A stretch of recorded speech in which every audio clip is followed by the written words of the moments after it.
প্রিয় শিক্ষার্থী বন্ধুরা, আশা করি সবাই ভালো আছেন, সুস্থ আছেন এবং নিরাপদে আছেন। আজকে আমরা আলোচনা করব দেওয়ানি কার্যবিধির পার্ট 3, ধারা 38 থেকে 74। এরপরে পার্ট 4ও আলোচনা করা হবে। তবে গত ক্লাসে শেষের দিকে একটি এমসিকিউ দেখানোর ইচ্ছা ছিল, আজকে সেটা দেখিয়ে দিই। 32 নম্বর যে এমসিকিউ, দেওয়ানি মামলায় সর্বোচ্চ কত টাকা ক্ষতিপূরণ বাবদ দেওয়া যায়? এটা জুডিশিয়ারির 2008 সালের প্রশ্ন। তো এখানে দেখেন, পূর্বের উত্তর ছিল ক, ধারা 35A থেকে প্রশ্নটি এসেছিল 20,000 টাকা পূর্বের উত্তর, কিন্তু বর্তমান উত্তর দেওয়ানি কার্যবিধি সংশোধনী 2025 অনুসারে সঠিক উত্তর হবে 50,000 টাকা। আমার নোটের ভিতরেও সেটা 20,000 কেটে 50,000 করা হয়েছে, এবং এখানেও কিন্তু আমি দেখিয়ে দিয়েছি, ব্যাখ্যা সহ দিয়ে দিয়েছি এই এমসিকিউটা। কারণ এখানে দেখেন 50,000 কোনো অপশনই নাই, কারণ 2008 সালে তো 50,000 টাকা আসার কথা না। তো এই কারণেই এখানে আমি প্রশ্নটাকে সেইভাবে রেখেছি আর অপশন পরিবর্তন করিনি। তো আমার এই নতুন যে নোট আপনারা পাচ্ছেন, ফাউন্ডেশন নোট, এই ফাউন্ডেশন নোটে কিন্তু এইভাবেই এমসিকিউ গুলোকে ব্যাখ্যা করা আছে, মানে যেখানে পরিবর্তন হয়েছে সেই জায়গাতে। দেওয়ান ভাই হাত উত্তোলন করেছেন, বলেন। হ্যালো, আসসালামু আলাইকুম স্যার। হ্যাঁ, ওয়ালাইকুম আসসালাম ভাই, ভালো আছেন? হ্যাঁ স্যার, আলহামদুলিল্লাহ। আপনি ভালো আছেন স্যার? হ্যাঁ, ভালো আছি, বলেন। স্যার, 17 নম্বর প্রশ্নটা একটু দেখেন। কোন আদালতে মূল মামলা দায়ের করা হয় না? এখানে উত্তর হচ্ছে খ স্যার, তৃতীয় জেলা জজ আদালত। এখানে তো স্যার উত্তর স্যার দুইটা, জেলা জজ আদালতে তো মূল মামলা দায়ের করা যায় না। আচ্ছা। মামলা দায়ের করা যায় যুগ্ম জেলা জজ আদালতে আর সিনিয়র সহকারী জজ আদালত। হুম। কোন আদালতে মূল মামলা দায়ের করা যায় না, এটা জুডিশিয়ারি 10-এর প্রশ্ন, খুবই ক্রিটিক্যাল প্রশ্ন। আমরা জানি সিনিয়র সহকারী জজ যাই, যুগ্ম জেলা জজ যাই, মানে অরিজিনাল জুরিডিকশন আছে। আর জেলা জজের কাছে সরাসরি মামলা দায়ের করা যায় না, এটাই বাস্তবতা। কিন্তু কিছু কিছু স্পেশাল ক্ষেত্রে জেলা জজকে পাওয়ার দেওয়া হয়েছে। যদি সে চিন্তা করি, সেক্ষেত্রে জেলা জজও মামলা দায়ের করা যায়। কিন্তু একমাত্র অতিরিক্ত জেলা জজের কাছে মামলা দায়ের করা যায় না, কারণ জেলা জজের কাছে বিচারের জন্য যে মামলাটা আসছে, সেই মামলাটা বদলি হওয়ার পরে জেলা জজ যদি আবার নিজে বদলি করে দেন অতিরিক্ত জেলা জজের কাছে, সেই ক্ষেত্রে অতিরিক্ত জেলা জজ মামলা গ্রহণ করতে পারবেন। এই ক্ষেত্রে আপনার অতিরিক্ত জেলা জজটা হচ্ছে মোস্ট কারেক্ট অ্যান্সার। ঠিক আছে, জেলা জজও সাধারণত নেয় না, কিন্তু কেন নেয় না? কারণ ওনার জেলা জজ আদালতে যথেষ্ট চাপ আছে, তাই। আমি কি বোঝাতে পারলাম? ও স্যার, তাহলে কিছু কিছু ক্ষেত্রে পারে জেলা জজ আদালত মামলা হ্যাঁ, গ্রহণ যেমন করতে। আমি বলি, এটা আমি ব্যাখ্যাও দিয়েছি এর আগে, আপনি লক্ষ্য করেননি হয়তোবা। সাকসেশন মামলা জেলা জজ আদালতেরই ফাইলিং নেওয়ার কথা, কিন্তু অতিরিক্ত চাপের কারণে উনি নেন না, যুগ্ম জেলা জজকে ডেলিগেট করে দেন। ডেলিগেট মানে ক্ষমতা অর্পণ করে দেন। কিন্তু সাকসেশন মামলা, উইল প্রবেটের মামলার অরিজিনাল জুরিসডিকশন কিন্তু জেলা জজ আদালতেরই। তো জেলা জজ আদালত সেটাকে যুগ্ম জেলা জজ আদালতকে বুঝিয়ে দেন যে এটা আপনিই নেন, আমার অনেক চাপ। তখন আমরা যুগ্ম জেলা জজ আদালত ও ডেলিগেট আদালত শব্দটা ব্যবহার করি। ডেলিগেট থাকে। সাকসেশন মামলার কোনো সার্টিফিকেট যদি দেখেন বা কোনো ফাইলিং দেখেন, এটা লক্ষ্য করবেন। ঠিক আছে, স্যার তাহলে স্যার অ্যাবসোলিউট স্যার উত্তর হচ্ছে খ। স্যার, এখন স্যার ক্লিয়ার হয়েছে বিষয়টা। সাকসেশন মামলাটা স্যার আমি বুঝি না স্যার, আসলে বিষয়টা একটু ক্লিয়ার করবেন? সাকসেশন মামলা হচ্ছে কোনো ব্যক্তি যদি মারা যায়, তাহলে তাকে, তার ব্যাংকে যদি কোনো টাকা পয়সা থাকে, তাহলে যেহেতু তিনি অ্যাকাউন্ট হোল্ডার না, অ্যাকাউন্ট হোল্ডার মারা গেছে, তার আত্মীয় স্বজন মানে তার স্ত্রী সন্তানেরা যাবে যে আমার বাবা বা আমার স্বামী মারা গেছে, তার টাকা ব্যাংকে আছে, দেন। তো ব্যাংক দিবে না টাকা, নমিনি করা থাকলেও দিবে না। বলবে যে আপনি যে তার উত্তরাধিকার, এটা কোর্ট থেকে সার্টিফিকেট নিয়ে আসেন। এমনিতেই ওয়ারিশন সনদ দেখেছেন চোখে? স্যার ঠিক স্যার, কি বললেন? ওয়ারিশ সনদ? হ্যাঁ, ওয়ারিশন সনদ দেখেছেন? স্যার আমি তো কোর্টে 1 বছর কাজ করছিলাম, ওয়ারিশ এমনি দেখছি, কিন্তু স্যার আমার খেয়াল নাই আর কি ওটা। ওয়ারিশন মানে কোনো ব্যক্তি মারা গেলে তার স্থানীয় প্রতিনিধি তার পক্ষে একটা সনদ দেন যে কে কে বেঁচে আছে। ঠিক আছে, স্ত্রী সন্তান কে কয়জন আছে এগুলো দিয়ে দেয়। মা বেঁচে থাকলে, বাবা বেঁচে থাকলে এগুলো লিস্টে আসে। এটাকে ওয়ারিশন সনদ বলা হয়। তো ওয়ারিশন সনদ গ্রাম পর্যায়ে হলে ইউনিয়ন পরিষদের চেয়ারম্যান দেন, শহর পর্যায়ে হলে ওয়ার্ড কাউন্সিলর দেন। ঠিক আছে, পৌরসভা হলে মেয়র সাহেব দেন, পৌর মেয়র। ঠিক আছে, তো ওয়ারিশন সনদ হচ্ছে স্থানীয় সরকার দেয়, কিন্তু যদি ব্যাংকের কোনো কিছু হয় সেক্ষেত্রে স্থানীয় সরকারের ওয়ারিশন সনদটা আর কাজে আসবে না, বরং এই ওয়ারিশন সনদ দিয়ে কোর্টে মামলা করে একটা সার্টিফিকেট নিয়ে নিতে হবে। এবং এই মামলায় যে যে আপনার রায় হবে, সেই রায় অনুসারে একটা সার্টিফিকেট দেওয়া হবে, সার্টিফিকেটে উল্লেখ করা থাকবে এই সম্পত্তি কতটুকু এবং কে কি হারে পাবে সেটা উল্লেখ থাকবে। ঠিক আছে, তো রিটেন রিটেন ব্যাচে এই জিনিসগুলো আরো ভালো বুঝতে পারবেন। রিটেন ব্যাচে সাকসেশন মামলা ড্রাফটিংও আমি শিখিয়েছি। হ্যাঁ, আগের ব্যাচকে, নতুন ব্যাচ যখন শুরু হবে, নতুন ব্যাচ শুরু হবে এই যে এই মাসে রেজাল্ট হবে লিখিত ব্যাচের শেষের দিকে মাসের, তখন হয়তোবা অক্টোবরের 1 তারিখ থেকে আমি রিটেন ব্যাচ চালু করতে পারি। তো ঠিক আছে ভাই, কনফিউশন ক্লিয়ার? হ্যাঁ স্যার, ঠিক আছে। আচ্ছা, তো আমরা আজকে সবকিছু ঠিক আছে তো দেখা যাচ্ছে? হ্যাঁ স্যার, ঠিক আছে। আচ্ছা, নয়েজ মানে শব্দ ঠিক আছে? হ্যাঁ স্যার, ঠিক আছে। আচ্ছা, তাহলে আপনার ওখানে যেহেতু আমি নয়েজ পাচ্ছি না, আপনি লাইনে থাকতে পারেন। একজন নতুন স্টুডেন্ট আছেন, কামরুজ্জামান ভাই। কামরুজ্জামান ভাই, দেখবেন যে নিচে বাম দিকে একটা মাইকের মতো আঁকানো আছে, সেখানে টাচ করলে আপনার মাইকটা অন হবে, আপনি কথা বলতে চাইলে সেটা অন করতে পারবেন। আমি আপনাকে লাইনে আসার সুযোগ করে দিয়েছি। আচ্ছা, আশা করি আপনি শুনতে পাচ্ছেন। আসসালামু আলাইকুম স্যার। হ্যাঁ, ওয়ালাইকুম আসসালাম। জি স্যার, আমি এখন শুনতে হ্যাঁ, পাচ্ছি স্যার। আমি হ্যাঁ, ভেবেছিলাম হয়তো সাউন্ড আসছে না। এখন না ঠিক আছে আমি স্যার। আমি ক্লাস শুরু করার পর সাধারণত 3-4 মিনিট ডিলে করি, কারণ অনেকে ক্লাসে আসতে দেরি করে, জি বুঝেননি? স্যার, রেডি হচ্ছে। জি, বুঝতে পারছি আবার স্যার। আবার এটা হয় অনলাইন তো, এটা তোর ক্লাসরুমে প্রবেশ করছে না, এটা অনলাইনে প্রবেশ জি করতে অনেকের নেট স্লো, ডিলে হয়। এই কারণে জি অন্তত স্যার, বুঝতে পারছি। এইভাবে ক্লাস শুরু করে এই এই অবস্থায় থাকি আমি, কথাও বলি না, ভিডিও দিই না, আমিও নিজে প্রস্তুত হই। তো এটাই সিস্টেম। ঠিক আছে, তো প্রথম দিনে আপনি সফলভাবে ক্লাসে আসতে পেরেছেন, দ্রুত লাইনে আসতে পারলেন, যদি নয়েজ না থাকে কিন্তু লাইনে স্যার, থাকতে পারেন। আর আর আমারও স্যার আজকে অনলাইনের জগতে প্রথম ক্লাস আর কি স্যার। এই সব মিলে প্রথম আচ্ছা, ক্লাস আজকে। তো থ্যাংক ইউ স্যার, অনেকে আপনি ক্লাস জি চালু করেন স্যার। হ্যাঁ, আপনি যদি ওখানে নয়েজ না হয়, কোনো পড়ানো অবস্থায় কোনো জায়গায় না, মিউট করে কনফিউশন দিচ্ছি হয়, স্যার। আমি না আচ্ছা, মিউট করে দিচ্ছি স্যার। না আপনি থাকেন, সমস্যা নাই, মিউট জি, করার ঠিক দরকার আছে। নেই। আশেপাশে কথা বললে মিউট করবেন। আর জি স্যার। পড়তে গিয়ে কোনো জায়গায় যদি কনফিউশন হয় সঙ্গে সঙ্গে বলবেন, স্যার এত ধারা বুঝলাম না, বা এই শব্দটা বুঝলাম না। ছোট্ট একটা জি, শব্দ ঠিক যদি আছে। না বোঝেন প্রশ্ন করবেন। মনে করেন যে আপনারা সবাই ক্লাস 5-এ পড়েন, প্রাইমারি স্টুডেন্ট, আইন জি, জানতে হবে একেবারে ডিপ লেভেলে, কোনো কনফিউশন রাখা যাবে না। আপনারা শিখতে এসেছেন, প্রশ্ন করবেন, কোনো সমস্যা নাই, প্রশ্ন যত করবেন তত ক্লিয়ার হবে। ধারা 38 থেকে শুরু করছি। ডিক্রি জারির ক্ষমতা। ডিক্রি প্রদান করে আদালত ডিক্রি জারি করতে পারবেন, মানে যে আদালতে মামলা হলো, ওই আদালতে রায় হলো, ওই আদালতের রায়ের ডিক্রি তৈরি হলো, তো যেই আদালত ডিক্রি দিলেন তিনি ডিক্রি জারি করতে পারবেন। এটা হচ্ছে প্রথম কথা।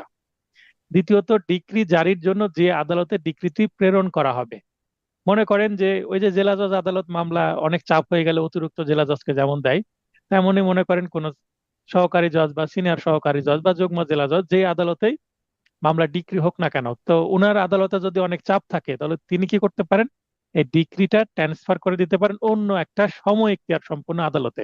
মনে করেন আমাদের রাজশাহীতে প্রতিটা থানার জন্য আলাদা আলাদা সহকারী জজ আছে, পুঠিয়া সহকারী জজ, দুর্গাপুর সহকারী জজ।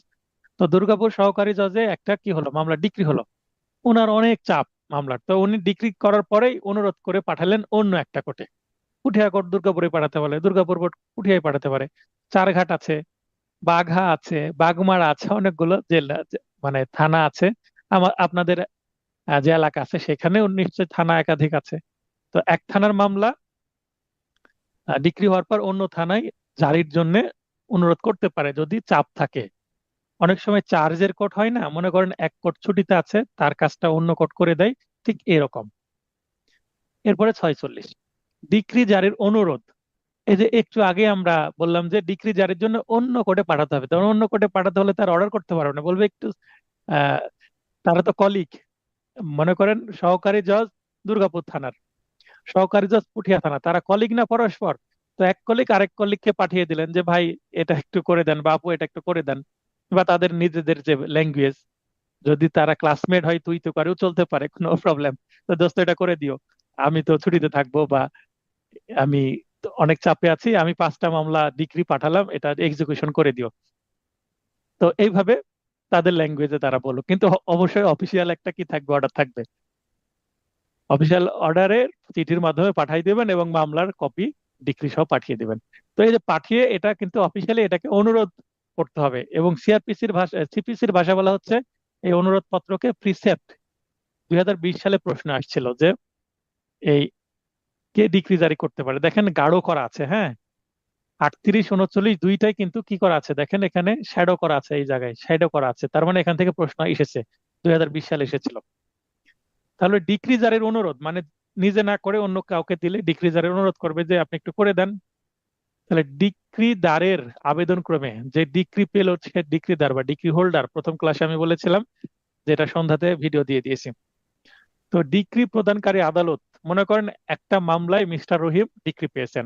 তো মিস্টার রহিম যে কোর্টে ডিক্রি পেয়েছেন সেই কোর্টে আবেদন করলো, স্যার আমি তো জমি দখল উদ্ধারে মামলা করেছি, আমি ডিক্রিও পেলাম, কিন্তু জমি তো বিবাদী আমাকে দেয় না। তখন ডিক্রি জারি করতে হবে, তো আদালতে দরখাস্ত দিতে হবে যে আমাকে আমার সম্পত্তিটা বাস্তবে নিয়ে দেন। আমি কাগজ নিয়ে কি করব? ডিগ্রি পেলাম মানে কাগজে লিখে দিল আমাকে, কিন্তু বাস্তবে আমার সম্পত্তি তো পেতে হবে। এটাকে জারি বলে, বাস্তবে পাওয়াটা হচ্ছে জারি। মনে করেন যে আমার কাছে একজন একটা 2 লাখ টাকার চেক দিল, এখন এই চেকটা নিয়ে আমি কি করব? ভবিষ্যতে এই চেকটা থেকে টাকা পাবো, তাই না? তো চেক যদি আমি রেখে দিই তাহলে তো আমার লাভ নাই, যখন আমি ব্যাংকে দেবো আমার হাতে ক্যাশ আসবে, তখন এটা আমার কাজে লাগবে। তো এরকম জারি করা মানে সেটা বাস্তবে কাজে লাগানো। এখতিয়ার সম্পন্ন অন্য আদালতকে ডিক্রি জারির অনুরোধ করতে পারে। তো ডিক্রি জারির অনুরোধটাই কি? প্রিসেপ্ট ইংরেজিতে।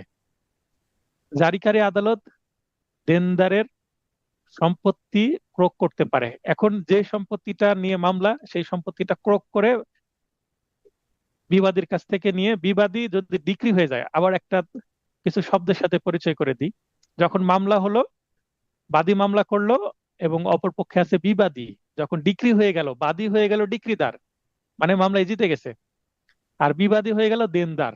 তার মানে বিবাদী কনভার্ট হয়ে যায় দেনদার যদি ডিক্রি হয়ে যায়। এই জিনিসটা বুঝতে হবে, না শব্দ না বুঝলে তো অর্থ বুঝবেন না, এবং ল্যাঙ্গুয়েজও বুঝবেন না, আইনও বুঝবেন না। ক্রোকের মেয়াদ অনধিক 2 মাস, মানে 2 মাস ধরে ক্রোক রাখা যাবে, এই 2 মাসের মধ্যে হয় সম্পত্তিটা বিক্রয় করে দিতে হবে, অথবা সম্পত্তি নিয়ে যদি মামলা হয় দখল উদ্ধারে, তাহলে ওই সম্পত্তিটা বাদী অর্থাৎ ওই ডিক্রিদারকে দিয়ে দিতে হবে। আর যদি অর্থ অর্থ মামলা হয়, অর্থ ঋণ আদালতের মামলা হয়, মানে টাকা পাবে বিবাদীর কাছ থেকে কিন্তু টাকা দিচ্ছে না, তাহলে বিবাদী সম্পত্তি ক্রোক করে অকশনে বিক্রয় করে, মনে করেন 10 লাখ টাকা পাবে, সম্পত্তি বিক্রয় হলো 15 লক্ষ টাকায়, তাহলে 10 লাখ টাকা পেয়ে গেল কে? বাদী, মানে ডিক্রিদার। এবং বাকি টাকা ফেরত যাবে কার কাছে? ওই বিবাদী বা দেনদারের কাছে।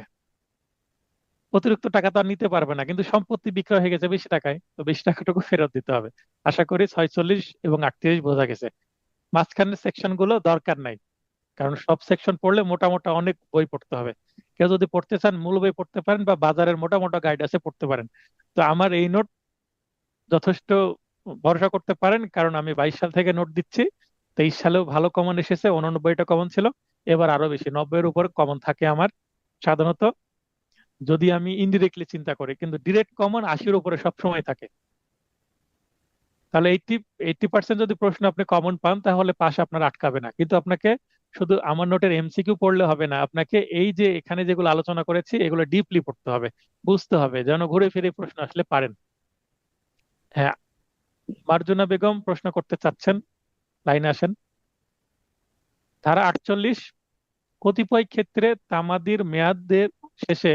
হ্যাঁ আপু বলেন। স্যার, ক্রুকের মেয়াদ অনধিক 2 মাস, এটা বুঝি নাই। মনে করেন যে বিবাদীর সম্পত্তি আছে, ওই সম্পত্তিটা ক্রোক করা, ক্রোক শব্দের অর্থ কি? আদালতে দায়িত্বে নিয়ে নেওয়া, মানে দখলে আছে বিবাদীর বা দেনদারের, ওই সম্পত্তিটা আদালত দখলে নিবে, দখলে নিয়ে আদালত ক্রোক করে রাখবে, সর্বোচ্চ ওই ক্রোক করা থেকে 2 মাস পর্যন্ত আদালত রাখতে পারবে। এই 2 মাসের মধ্যে সিদ্ধান্ত নিতে হবে যে এটা ক্রোক মুক্ত করে দিবে কিনা। বিবাদী যদি টাকা দিয়ে দেয়, টাকার মামলা যদি হয়, 10 লাখ টাকা দিয়ে দিলে তাহলে বিবাদীকে টাকা দিয়ে ওই সম্পত্তি দিয়ে দিবে। তার মানে 2 মাসের মধ্যে সিদ্ধান্ত নিতে হবে, ক্রোক করে ঝুলিয়ে রাখা যাবে না। ক্রোক করে রাখা মানে আদালতের দায়িত্বে নেওয়া। কোনো রিসিভার নিয়োগ করতে পারে যে এটা বাদীরও না বিবাদীরও না, এবার রিসিভার এটা দখল করে থাকবে। বুঝতে পারলেন? জি স্যার। আসসালামু আলাইকুম। মনে কর মনে করেন যে একটা জিনিস আমি ধরে আছি, এটা 2 মাস পর্যন্ত ধরে থাকতে পারবো। আদালত অন্যের সম্পত্তি, সেটা দেনদার হোক জারি হোক, 2 মাস পর্যন্ত ক্রোক করা যায়। এই যে 2 মাস, এই এই সংখ্যাটা মনে রাখবেন, কারণ এটাই আসবে পরীক্ষায়, কারণ সংখ্যা ক্রোক বেশি মানে আসে। দায়িত্ব না? ক্রোক তো দায়িত্ব না? ক্রোক শব্দের অর্থ অন্যের সম্পত্তি। ক্রোক করা বোঝেন না? ক্রোক করার অর্থ বোঝেন না? জি যদি স্যার, খুব।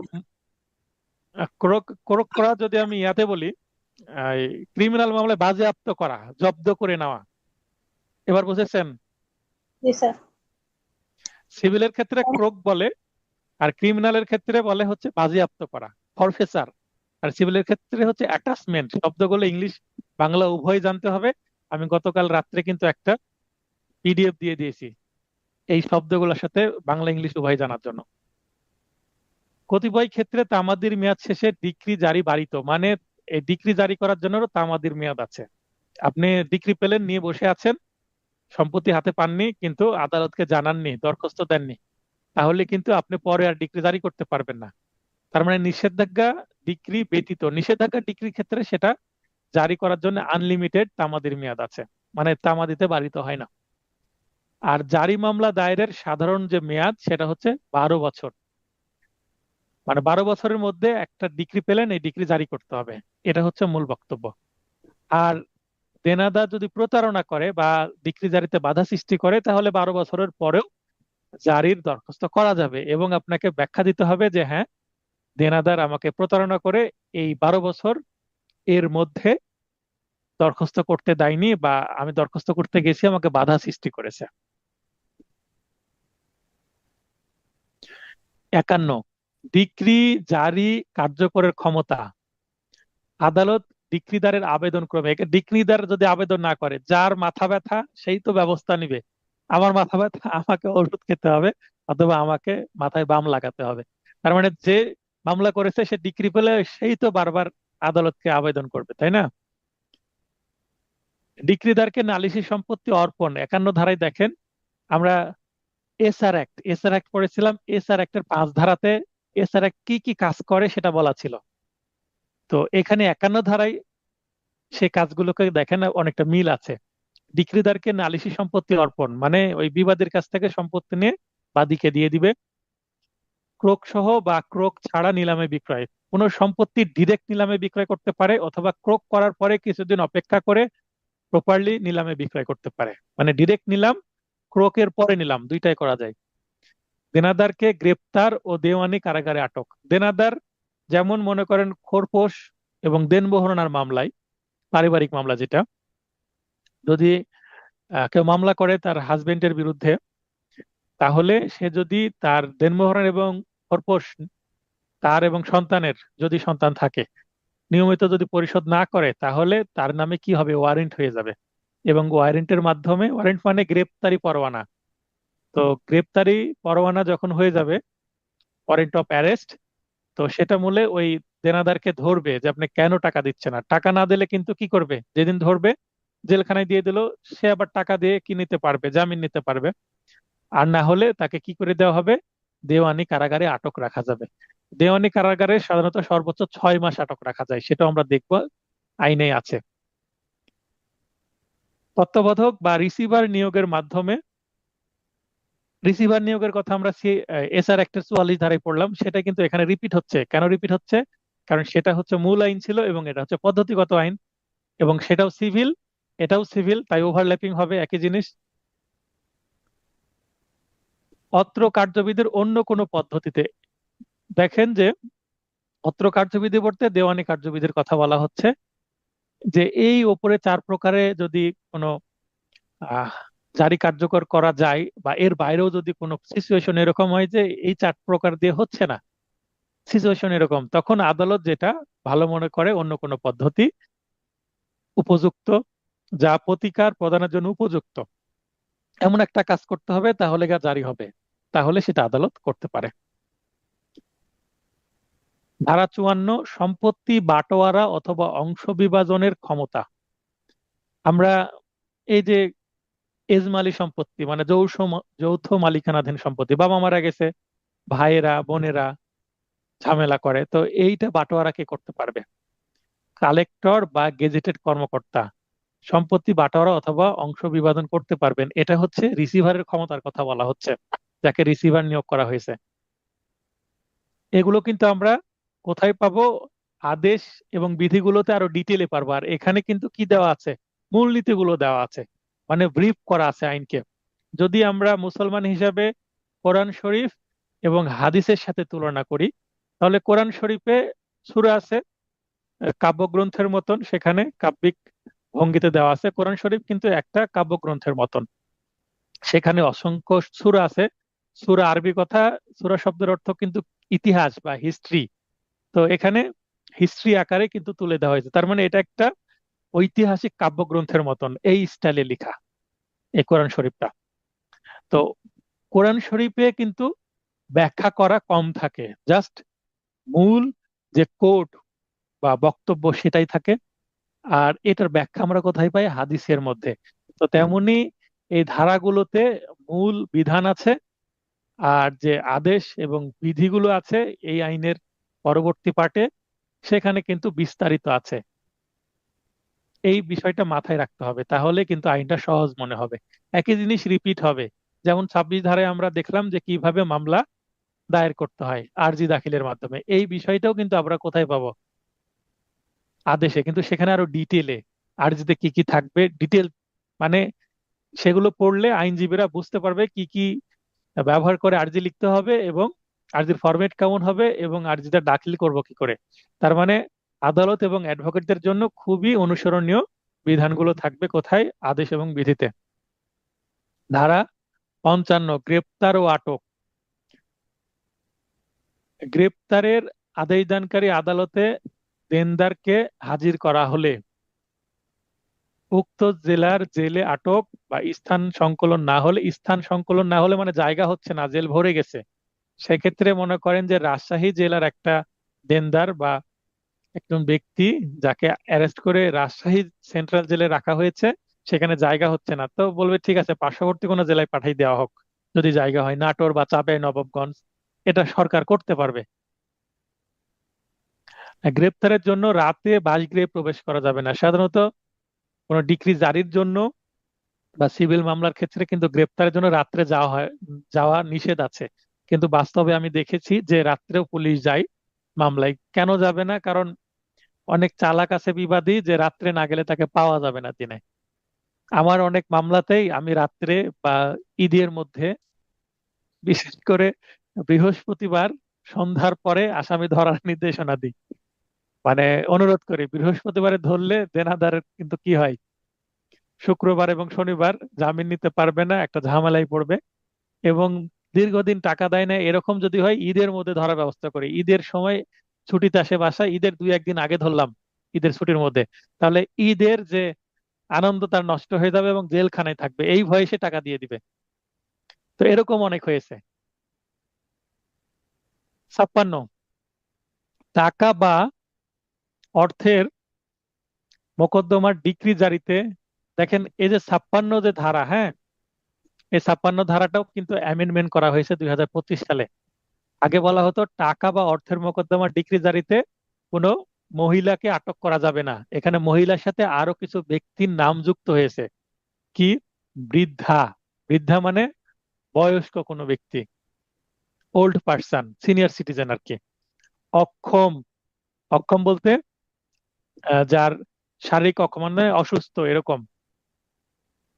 গর্ভবতী কোনো মহিলা ও দুগ্ধদানকারী মহিলা মানে ব্রেস্ট ফিডিং মাদার, যার ছোট সন্তান আছে এবং বাচ্চাকে দুধ দিতে হবে। তো গ্রেপ্তার ও আটক করা নিষেধ। তাহলে টাকা বা অর্থের মামলায়, মানি শুটের মামলায় এই ব্যক্তিদেরকে গ্রেপ্তার করা যাবে না। আগে শুধুমাত্র লেখা ছিল মহিলা, এখন কিন্তু কি করা হয়েছে, অ্যামেন্ডমেন্ট করে এগুলো যুক্ত করা হয়েছে। ভেরি ভেরি ইম্পর্টেন্ট, খুব খুব গুরুত্বপূর্ণ জায়গায় সিপিসি এবং সিআরপিসি অ্যামেন্ডমেন্ট করা হয়েছে। এবং দেখেন অ্যামেন্ডমেন্ট গুলো কোথায় হয়েছে তাও আমি আপনাদের স্মরণ করে দিচ্ছি, কারণ আমার পুরাতন নোটের সাথে এই নোটের কিছুটা অমিল পাবেন। যখনই অমিল দেখবেন তখন দেখবেন এখানে অ্যামেন্ডমেন্ট নিশ্চয়ই হয়েছে। আর অ্যামেন্ডমেন্ট থেকে প্রশ্ন আসার সম্ভাবনা বেশি আছে, কারণ খুব ইম্পর্টেন্ট জায়গাতে অ্যামেন্ডমেন্ট হয়েছে। 58, দেওয়ানি জারি মামলায় একজন দেনদার বা দায়িককে, আচ্ছা দেনদার দায়িক ডিক্রি ডেপ্টর একই কথা, সর্বোচ্চ 6 মাস দেওয়ানি কারাগারে আটক রাখা যাবে। অলরেডি আমি বলে দিলাম এর আগে যে এই সিভিল মামলায় যার বিরুদ্ধে ডিক্রি হয়েছে তাকে ধরে নিয়ে এসে যেই কাজের জন্য ডিক্রি হয়েছে সে কাজে বাধ্য করার জন্য তাকে আটক রাখা যাবে। তো এই আটক কতদিন পর্যন্ত রাখা যাবে? Maximum 6 month. যদি ডিক্রির টাকার পরিমাণ 50 টাকার বেশি হয় তাহলে 6 মাস দেওয়া যাবে। এবং অন্যান্য ক্ষেত্রে মানে 50 টাকার যদি কম হয়, মানে অনধিক 50 টাকা, 50 টাকা বা তার নিচে হলে, যদি প্রশ্ন আসে 50 টাকা হয়, তাহলে কিন্তু 6 সপ্তাহের বেশি রাখা যাবে না। 6 সপ্তাহের বেশি রাখা যাবে না 50 টাকা বা তার নিচে হলে। আর 50 টাকা প্লাস মানে 15 প্লাস মানে কি 51 বা তার থেকে উপরে যাবে। 50 প্লাস মানে কিন্তু 50 বোঝায় না। অনধিক 50 বলতে 50 বা তার নিচে 49, 48 এরকম। তাহলে 49 টাকা, 48 টাকা, 50 টাকা পর্যন্ত 6 সপ্তাহ। আর 51, 52, 53 উপর দিকে যখন যাবে তখন 6 মাস। আচ্ছা, এরপরে এই যে 6 মাস হাজতে থাকলো, মানে সিভিল প্রাইজনে বা দেওয়ানি কারাগারে থাকলো, বা 6 সপ্তাহ যেটা থাকুক না কেন, এরপর আসামিকে অটোমেটিক মুক্তি দিয়ে দিতে হবে। তাই সে টাকা জমা দিক আর না দিক, জামিন না নিলেও মুক্তি দিতে হবে। মুক্তি দেওয়ার পরও যদি টাকা না দেয়, তাকে আবারও কি দেওয়া যাবে, নতুন করে আবার 6 মাসের দেওয়ানি কারাগারে দেওয়া যাবে। মানে যতদিন টাকা না দিবে ততদিন। কোনো খোরপোশ বা দেনমোহরের মামলায় বা মানি শটের মামলায় কেউ যদি জেলে থাকে বা দেওয়ানি কারাগারে থাকে, সেক্ষেত্রে কিন্তু তার টাকার পরিমাণ 1 টাকাও কমবে না। কেউ যদি মনে করে, চেকের মামলাতেও কিন্তু এরকম হয়, চেকের মামলায় 1 বছরের কারাদণ্ড বা 6 মাসের কারাদণ্ড দিল বা 2 মাসের কারাদণ্ড দিল, এবং 1 লাখ টাকা চেকে উল্লেখিত টাকা কি করলো, ফাইন করলো। অনেকে মনে করে যে আমি এই 5 মাস জেল খেটে বের হয়ে আসবো, তাহলে আমার টাকা মনে হয় পরিশোধ হয়ে যাবে। 1 টাকাও পরিশোধ হবে না, জেল খাটাটা বাড়তি। তো এরকমই খোরপোশের দেনমোহরের ক্ষেত্রেই, খোরপোশ দেনমোহরের যে ডিক্রির পরিমাণ, ওই টাকা পরিশোধ করতে হবে। জেল খাটাটা কি হয়ে যাবে, বোনাস হয়ে যাবে। তার মানে জেল খাটার আগেই অল্প অল্প করে হলেও টাকা দিয়ে দেওয়া উচিত। সবচেয়ে ভালো হয় আপোষ করে নেওয়া, চেকের মামলা হোক, মানি শুট হোক, আর দেওয়ানি কোনো বা যে কোনো মামলায় আপোষ হলে সবচেয়ে ভালো। ধারা স্যার 59।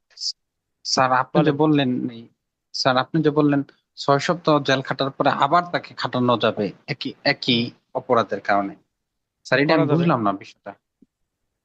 মানে মনে করেন যে, মনে করেন, একবার তো সে জেল খাটলো হ্যাঁ 48 মনে করেন মানে মিস্টার রহিম এর বিরুদ্ধে তার স্ত্রী মামলা করেছে, 2 লক্ষ টাকা মোহরানা এবং প্রতি মাসে স্ত্রী সন্তান মিলে আরো 10,000 টাকা খরচ। আনোয়ার হোসেন ভাই, স্ক্রিনে দাগ দিবেন না, আপনার স্ক্রিনে দাগ দিলে এই দেখেন আমার স্ক্রিনে দাগ চলে আসবে। কেউ স্ক্রিনে দাগাদাগি করবেন না, দাগাদাগির এগুলো অপশনেই যাওয়ার দরকার নেই আপনাদের, তাহলে আমার সময় নষ্ট হবে, স্ক্রিনটা দেখতে খারাপ লাগবে।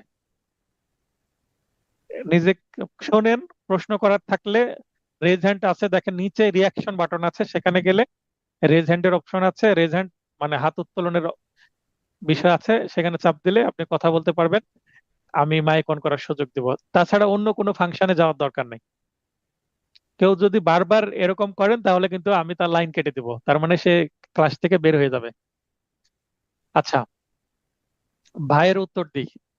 মিস্টার রহিম এর বিরুদ্ধে মামলা হয়েছে 2 লাখ টাকার মোহরানা এবং স্ত্রী সন্তানের, একজন সন্তান আছে এবং স্ত্রী, 5 5 10,000 টাকা, তার মানে প্রতি মাসে 10,000 টাকা দিতে হবে এবং এই 2 লাখ টাকা দিতে হবে, এইভাবে ডিগ্রি হলো।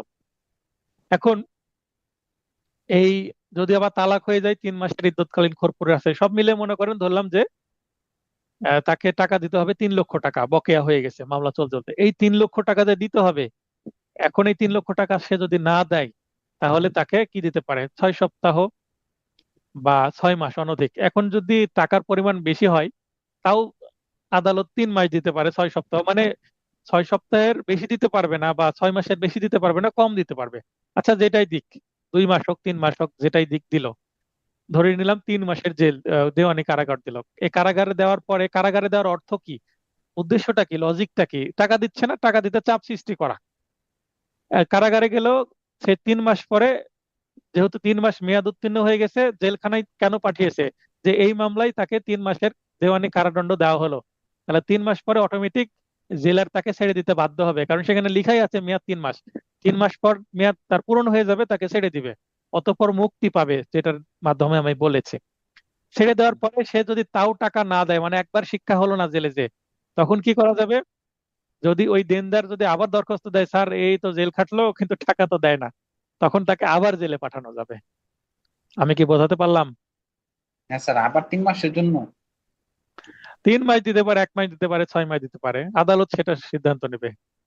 ও, আবার 58 ধারায় বলা আছে কত দেওয়া যাবে, ঠিক আছে? যেমন পেনাল কোডে আমরা শাস্তির মেয়াদ উল্লেখ করা আছে না, তেমনি 58 ধারায় এই দেওয়ানি কারাগার কতটুকু দেওয়া যাবে সেটার একটা নির্দেশনা দেওয়া আছে। ঠিক আছে, এই আইনের বাইরে যেতে পারবে না আদালত।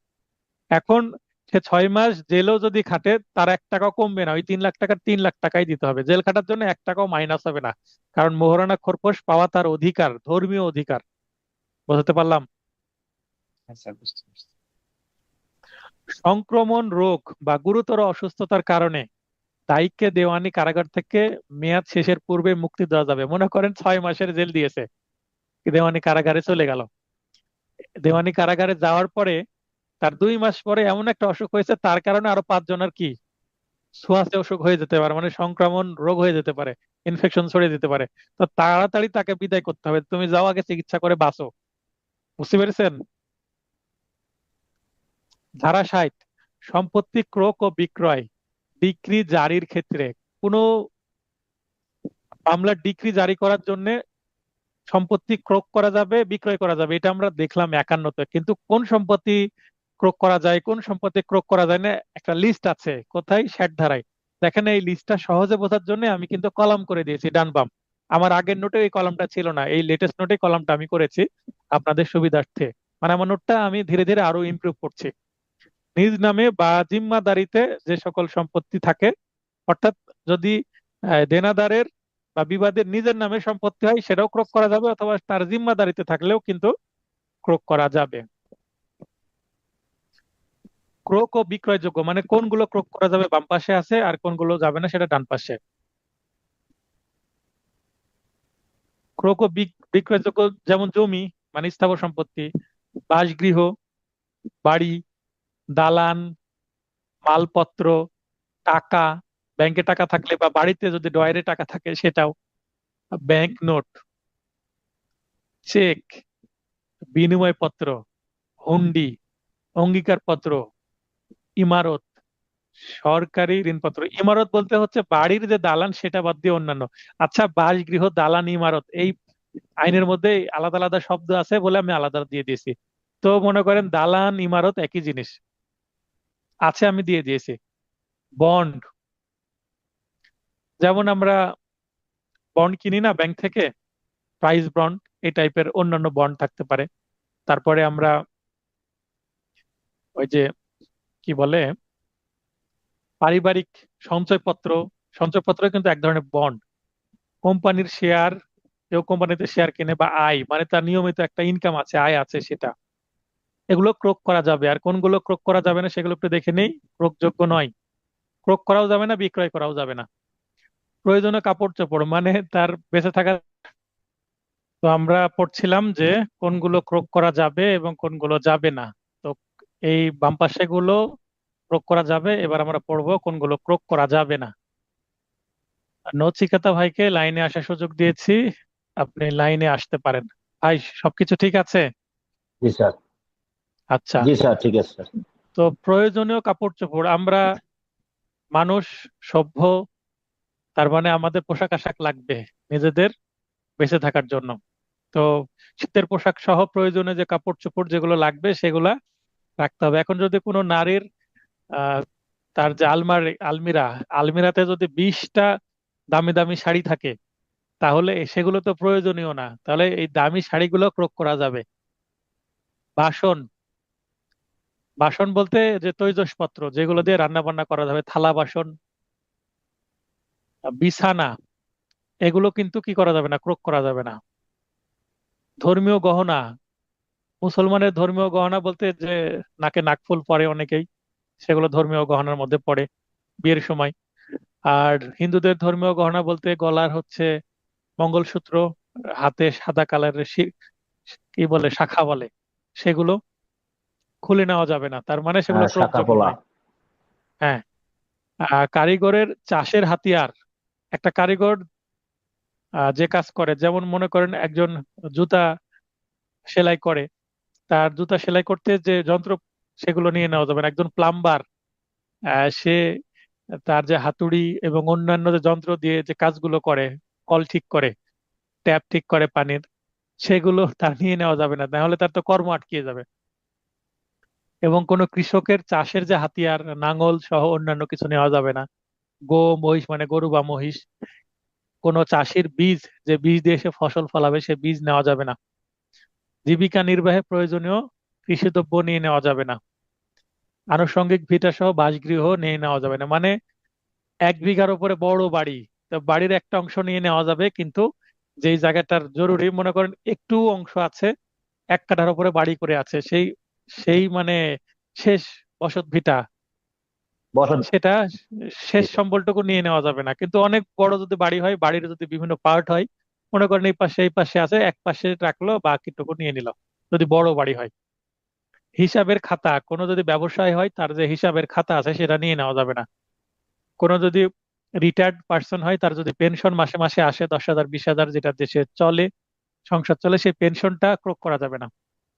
কোনো শ্রমিক বা কোনো চাকর বা ভৃত্যের যে পারিশ্রমিক, প্রতিদিন 500 টাকা ইনকাম করে, সেটা নিয়ে নেওয়া যাবে না। সেনাবাহিনী বা নৌবাহিনী বা বিমান বাহিনীর বেতন ভাতা, এগুলো নিয়ে নেওয়া যাবে না, যদি এই ব্যক্তি, সেনাবাহিনীর কোনো ব্যক্তি যদি দেনদার হয়। ওয়ারিশ সূত্রে ভবিষ্যতে প্রাপ্তির যে অধিকার, মনে করেন আমার যে কোনো ব্যক্তির, তার যদি বাবা বা মা মারা যায়, সেক্ষেত্রে সে উত্তরাধিকার সূত্রে কি হবে, সম্পত্তির মালিক হবে। তো বাবা মা বেঁচে থাকতে তো আর সম্পত্তির মালিক না, বাবা মা মারা যাওয়ার পরে সম্পত্তির মালিক হবে বলে সেই সম্পত্তি নিয়ে নেওয়া যাবে না। এখন রহিমের সম্পত্তি আছে, কিন্তু রহিমের ছেলে মনে করেন খলিল, এখন খলিলের তো আর মালিকানা এখনো আসেনি, রহিম মারা যাওয়ার পরে খলিল সম্পত্তি পাবে, তো ভবিষ্যতে পাবে বলে আগে ক্রোক করা যাবে না, কারণ সম্ভব হবে না সেটা। আচ্ছা, আশা করি বুঝতে পেরেছেন, লিস্ট করে দিয়ে আরো সুবিধা হয়েছে, আপনাদের মনে রাখতে সুবিধা হবে। আরেকটা পয়েন্ট হচ্ছে বাসগৃহ বা ইমারত ভূমির বকেয়া রাজস্ব আদায়। মনে করেন সরকারকে ট্যাক্স দিতে হয়, সে ট্যাক্স আদায়ের জন্য বাসগৃহ, ভূমি, ইমারত ভূমি, এগুলো সবই কিন্তু কি করা যাবে, ক্রোক করা যাবে। ক্রোক বা বিক্রয় মুক্ত হবে না, মানে বাড়িও নিয়ে নিবে যদি সরকারকে ট্যাক্স না দেয়, সেই ক্ষেত্রে। অর্থাৎ ক্রোক ও বিক্রয় মুক্ত হবে না, বা ক্রোক ও বিক্রয় করা যাবে। বাসগৃহ মানে বসবাসের যে জায়গা, বসত ভিটাও নিয়ে নিবে যদি সরকারের ট্যাক্স দেওয়া না হয় ওই সম্পত্তি বিষয়ে। ধারা 61, কৃষিজ উৎপাদিত দ্রব্যের আংশিক অব্যাহতি। মনে করেন কোনো ফসল হচ্ছে, সে ফসল 5 বিঘা সম্পত্তিতে ফসল ধান করেছে, এই 5 বিঘাতে মনে করেন 100 মণ কি হয়েছে, ধান হয়েছে। 100 মণের জন্য আহ, ধান। মানে আগামী ফসল না আসা পর্যন্ত ক্রোক ও বিক্রয় করা যাবে না। কতটুকু, 100 বিঘা, মনে করেন 5 বিঘাতে 100 মণ যদি সম্পত্তি হয়, কথার কথা, 100 মণের মধ্যে তার যদি 1 বছরে 10 মণ লাগে তার খাওয়ার জন্য, এবং আর 1 মণ যদি তার বীজ হিসাবে লাগে পরের বছর চাষ করার জন্য, তাহলে 10 মণ নিজের খাওয়া, পরিবারের জন্য, এবং 1 মণ হচ্ছে বীজ, মানে সেটা দিয়ে তো আবার নেক্সট ধান ফলাবে। তো এই 11 মণ বাদে বাকি 89 মণ নিয়ে নেওয়া যাবে, ক্রোক করা যাবে। এটাই বলা হচ্ছে আংশিক অব্যাহতি। পুরোটা না নিয়ে কিছুটা রাখতে হবে, যেন খেয়ে পরে এবং পরবর্তী ফসলের জন্য রাখতে পারে বীজ হিসাবে। এটা ধান দিয়ে উদাহরণ দিলাম, যে কোনো ফসলের ক্ষেত্রে প্রযোজ্য। কি বলছেন বলেন? ধারা 74, ডিক্রি জারিতে বাধা প্রদান করে দণ্ড, মানে পানিশমেন্ট বা সাজা কি হবে, সাজা বা শাস্তি। ডিক্রি জারি করতে গেছে, মনে করেন একজনের সম্পত্তি ক্রোক করতে গেছে, বা একজনের সম্পত্তি বিক্রয় করতে গেছে নিলামে, বা একজনের সম্পত্তি রিসিভার নিয়োগ করতে গেছে, যেভাবেই ক্রোক করতে যাক না কেন, বা একজনকে ক্রোক করতে যে অ্যারেস্ট করতে হবে অ্যারেস্ট করতে গেছে, তো এই যে ডিক্রি জারির যে পদ্ধতি, সেই পদ্ধতি অ্যাপ্লাই করতে গিয়ে, প্রয়োগ করতে গিয়ে যদি বাধার সম্মুখীন হয় কে? যারা ডিক্রি জারি করতে যাবে, কোর্ট যে যাদেরকে প্রয়োগ নিয়োগ করতে করবে। যাবে। হ্যাঁ, সাধারণত অ্যাডভোকেট কমিশনের মাধ্যমে হয়, এক বা একাধিক অ্যাডভোকেট থাকে, ম্যাজিস্ট্রেট থাকতে পারে, তারপরে এখানে সার্ভেয়ার থাকতে পারে সরকারি, প্রয়োজনীয় মানে যে ধরনের সম্পত্তি সেক্ষেত্রে সেই ধরনের ব্যক্তিকে এখানে রাখানো হয়। কোনো ইউনিয়ন পরিষদের চেয়ারম্যান থাকতে পারে উপস্থিত। আর আদালত যদি বলে দেয় চেয়ারম্যানকে ছুটি, মানে একটা চিঠি দিয়ে যে আপনি একটু উপস্থিত থাকবেন, এই জিনিসটা এটা নেওয়া হবে এরকম। তো যারা যারা থাকবে তাদেরকে যদি ওই কাজটি করতে বাধা দেয়, তার মানে আদালতের আইন, মানে আদালতের যে নির্দেশনা বা আদেশ অমান্য করছে, তাই তাকে 30 দিন পর্যন্ত দেওয়ানি কারাগারে আটক রাখা যাবে। পয়েন্ট টু বি নোটেড, এই 30 দিন বা 30 ডেজ, এটা কিন্তু মনে রাখতে হবে, খুবই ইম্পর্টেন্ট এই 74 ধারায় 30 দিন শব্দটা। 30 দিন সংখ্যা, যেখানেই সংখ্যা সেখানে মনে রাখবেন, কারণ সংখ্যা থেকে প্রশ্ন মোটামুটি ভালোই আসে। দেখেন এখানে 7 নম্বর প্রশ্ন পড়ে দিই, টাকার ডিক্রি জারি মামলায় কোন ধরনের দায়ীকে দেওয়ানি কারাগারে আটক রাখা যায় না? পূর্বের উত্তর ছিল খ। খ কি যে কোনো বয়সী স্ত্রীলোক, এটা ছিল উত্তর 56 ধারায়। কিন্তু বর্তমানে দেখেন এটা জুডিশিয়ারি 12 এবং বার কাউন্সিলে 2022 সালে প্রশ্নটি এসেছিল। তাহলে এখন আর কিন্তু এই খ উত্তর হবে না, এখন উত্তর কি হবে? দেখেন সঠিক উত্তর হচ্ছে বৃদ্ধা, অক্ষম, গর্ভবতী ও দুগ্ধদানকারী মহিলা। তার মানে এই অপশনগুলো পরিবর্তন হবে। যদি সেম প্রশ্ন রিপিট করে নেক্সট পরীক্ষায়, তাহলে অপশনে কি করতে পারে? বৃদ্ধা, অক্ষম, গর্ভবতী, এগুলো দিয়ে ঘতে দিয়ে দিতে পারে সবগুলো। ঠিক আছে? তার মানে এই তথ্যটা যদি আপনার জানা থাকে, যেটা সংশোধনী 2025-এ আসছে, তাহলে আপনি উত্তর করতে পারবেন। না হলে কিন্তু ওই খ উত্তর করে আসলে উত্তর ভুল হয়ে যাবে। নিশ্চয়ই নেক্সট প্রশ্ন করলে অপশন পরিবর্তন করে আসবে। তাহলে আমি কিন্তু চাইলেই অপশন পরিবর্তন করে একটা সঠিক উত্তর করে দিতে পারতাম, কিন্তু এই যে আমি আপনাদের সংশোধনের কথা স্মরণ করে দিচ্ছি, মানে এটা ব্যাখ্যা করে দিচ্ছি, যেন পুরাতন নোটের সাথে আমার নতুন নোটের একটা কানেকশন তৈরি হয় এবং আপনারা বুঝতে পারেন অ্যামেন্ডমেন্ট কোথায় হয়েছে, এবং সেখানে একটু বেশি গুরুত্ব দিতে হবে। পার্ট 4 ধারা 75 থেকে 95, প্রায় আর এই সেকশন মানে এই পার্ট পড়লে আমাদের ক্লাস শেষ হবে। মোটামুটি আজকের ক্লাস খুব চাপ হবে না, রিল্যাক্সেই শেষ হবে। ধারা 75, কমিশন নিয়োগের ক্ষমতা। 4টি ক্ষেত্রে আদালত কমিশন নিয়োগ করতে পারে। কমিশনের উদ্দেশ্য কি? কোনো ব্যক্তির জবানবন্দি গ্রহণের জন্য। মনে করেন আমরা সাক্ষ্য আইন যখন পড়বো, 32 ধারায় বলা আছে যে কিছু কিছু ব্যক্তিকে আদালতে উপস্থিত করা যায় না জবানবন্দি নেওয়ার জন্য, সে সাক্ষী হিসেবে আদালতে আসতেই পারে না। কেন? অনেক দূরে আছে, বিদেশে আছে, বা খুবই বৃদ্ধ, বিছানাগত হয়ে আছে, কথা বলতে পারে কিন্তু তাকে নিয়ে আসা খুব সমস্যা। বা এমন কোনো ব্যক্তি যে খুবই গুরুত্বপূর্ণ চাকরিতে আছে, তাকে নিয়ে আসলে দেশের ক্ষতি। মনে করেন অনেক বড় একটা পদে আছেন তিনি, একজন বড় কর্মকর্তা, বা কোনো আর্মিতে চাকরি করেন, এবং ওই এলাকায় কি হচ্ছে, হয়তো বা কোনো পরিস্থিতি খারাপ হয়েছে, কোনো যুদ্ধ পরিস্থিতি, বা ওই জায়গায় খুব অ্যাক্টিভ, তাকে দায়িত্ব পালন করতে হচ্ছে, তাকে ওখান থেকে আসলে 1 সপ্তাহ অন্তত ছুটি নিয়ে আসতে হবে। কিন্তু আর্মিরা, নেভি বা এয়ারফোর্সের লোকজন তো এভাবে ছুটি পায় না। তো এরকম যদি হয় তাহলে কোর্ট থেকে একটা প্রতিনিধি চলে যাবে, এক বা একাধিক, এবং বাদী এবং বিবাদী পক্ষের আইনজীবীও সাথে যেতে পারবে জেরা করার জন্য এবং জবানবন্দি রেকর্ডে হেল্প করার জন্য, যদি এইভাবে আদালত কি করে, মঞ্জুর করেন।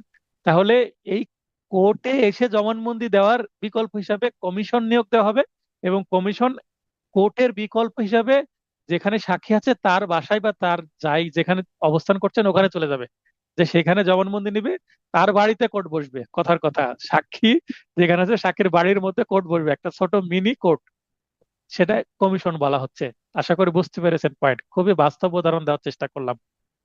স্থানীয় তদন্ত করার জন্য কোনো স্থানীয় তদন্ত করতে হবে, লোকাল ইন্সপেকশন বা ইনভেস্টিগেশন করতে হবে, সেক্ষেত্রে কোর্ট কোনো প্রতিনিধি পাঠিয়ে দিতে পারে কমিশনের মাধ্যমে।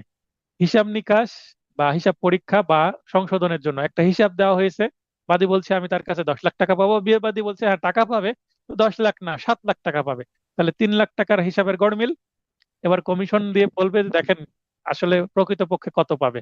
কমিশন চলে যাবে, যে খাতাপত্র দেখবে। সম্পত্তি বাটোয়ারা বা ভাগ বিভাগ বন্টন করার জন্য, তার মানে কেউ যদি বাটোয়ারার মামলা করে, বাটোয়ারার জারি করতে হলে কমিশন নিয়োগ দিতে হয়। এই কমিশনে অ্যাডভোকেট কমিশন থাকতে পারে, যারা এই সম্পত্তি বাটোয়ারা বিষয়ে জ্ঞান আছে, যাদের সম্পত্তি স্থাবর সম্পত্তি সম্পর্কে ভালো ধারণা আছে। আমিনশিপ মানে যারা আমিন বা সার্ভেয়ার, এই সরকারে একজন আমিন যাবেন এবং ওই জমি মেপে বুঝিয়ে দেবেন। তো যারা সিভিল প্র্যাকটিস করেন কোর্টের, যারা আমিনশিপ সম্পর্কে ভালো বোঝেন, আমাদের পরিচিত কোর্টের একজন অ্যাডভোকেটের নাম মাথায় আসছে, অ্যাডভোকেট জনাব নাসিরুদ্দিন সাহেব। ওনার আবার ড্রোন ক্যামেরাও আছে, ড্রোন ক্যামেরা দিয়েও উনি কিন্তু বাটোয়ারার কাজ ব্যবহার করেন, খুবই স্পেসিফিক ভাবে উনি করে দেন। তো আমার কিছু মামলাতেও ওনাকে আমি করেছিলাম। আবার আরেকজন আহ মফিজুল ইসলাম বলে এক অ্যাডভোকেট আছেন, ওনাকে দিয়েও আমি কিছু কমিশনের কাজ করিয়েছি। হ্যাঁ, ওমর খায়ের সাহেব বলেন। ওই যে আমি একটু আগে একটু ইয়ের দিকে যাওয়ার দিকে যে ইয়ের দ্বারাটা বলছিলেন স্যার, 74 থেকে যে একটা এই টাকার যে ডিগ্রিদের যে কোনো দায়িত্বে এটা তো আগে দেখছি আমরা স্যার শুধু কেবল খ দিলে হইতো কোনো মহিলাকে যে কোনো বয়সের। এখন 25 সংশোধনে যেটা দিছে এই সবগুলো কি এইভাবে ইয়ে করে দিতে হইব? এই এই প্রশ্নটা যদি আসে, প্রশ্নের অপশন পরিবর্তন করেই তো আসবে, কারণ উত্তর যেহেতু সংশোধন হয়েছে, প্রশ্নকর্তা এটাকে কিভাবে সেট করবে আমি তো বলতে পারবো না। তবে আপনাকে আপনাকে এই যে তথ্য, বৃদ্ধা, অক্ষম, গর্ভবতী ও দুগ্ধদানকারী মহিলা, এই অপশনটুকু মনে রাখতে হবে। হ্যাঁ, জি স্যার, জি এই স্যার, জি। এই তথ্য মনে রাখলে আপনি অপশন যেভাবে আসুক না কেন আপনি উত্তর করতে পারবেন। কারণ নতুন আইন হয়েছে, প্রশ্ন কিভাবে আসবে আমি তো বলতে পারবো না। তবে আপনি এতটুকু জানা থাকলে আমি তো আপনাকে কিছুটা বলে দিলাম। মনে হয় কয় দিল বৃদ্ধা, ক্ষয়ে দিল গর্ভবতী, গয়ে দিল হচ্ছে দুগ্ধদানকারী মহিলা, এবং ঘয়ে দিল সবগুলো। তাহলে উত্তর কি হবে? সবগুলো। সবগুলো, জি জি স্যার, জি। তবে আমার আমার যে ক্লাস টেস্টে তো প্রশ্ন পাবেন, এত অধৈর্য হচ্ছেন কেন? না না স্যার, স্যার ঠিক আছে স্যার, ধন্যবাদ স্যার। আর ওই ক্লাস টেস্টে কমিশনারটা প্রশ্ন পাবেন। কমিশনারটা স্যার, কমিশনার তো কোর্টের এখতিয়ার এটা। হ্যাঁ, উনি নিয়োগ দিতে পারে কোর্ট, যেহেতু কিছু কিছু সিভিল কমিশনার থাকে। এটা প্রত্যেক কোর্টে, যেমন আমাদের কোর্টে আছে অনেক মানে প্রায় 10-12 জন, এরা আচ্ছা। যেটা তো কাজে এগুলি। হ্যাঁ, যারা অভিজ্ঞ তাদেরকে দেওয়া হয়, এবং যার পক্ষে জি, কমিশন দেওয়া হচ্ছে তাকে কিন্তু আবার ফিও দিতে হয়। আচ্ছা। 3000 টাকা ফি। ধারা হ্যাঁ, ধারা 79, সরকার কর্তৃক বা সরকারের বিরুদ্ধে মোকদ্দমা হলে, আচ্ছা, যদি সরকার বাদী হয় বা সরকার বিবাদী হয়, তাহলে এখানে পার্টি হিসাবে, যেমন রহিম যদি বাদী হয় তাহলে বাদী রহিম, রহিমের পিতা, এভাবে লিখতে হয়। কিন্তু যদি বাদী সরকার হয় তাহলে এখানে জাস্ট বাংলাদেশ লিখতে হবে। সিভিল মামলায় আমি অনেক সময় দেখেছি যে বাস্তবে বাংলাদেশ সরকার শব্দটা লিখে। তো এখানে আইনে লেখাতে শুধু বাংলাদেশ লিখলেও হবে, বাংলাদেশ সরকার লিখার দরকার নাই। তবে বাংলাদেশ সরকার প্রচলিত আছে, আমার কাছেও মামলা আছে। তবে বিবাদী পক্ষে আমি সরকারের বিরুদ্ধে মামলা করেছি। এই সপ্তাহতেও আরেকটা সরকারের বিরুদ্ধে মামলা করব। তখন আমি আর্জিতে লিখেছি বাংলাদেশ সরকার। আর যদি ক্রিমিনাল মামলা হয়, সরকার যদি বাদী হয়, সেক্ষেত্রে কিন্তু সেখানে লিখতে হয় দা স্টেট। আর সিভিল মামলায় হচ্ছে বাংলাদেশ গভর্নমেন্ট বা শুধু বাংলাদেশ।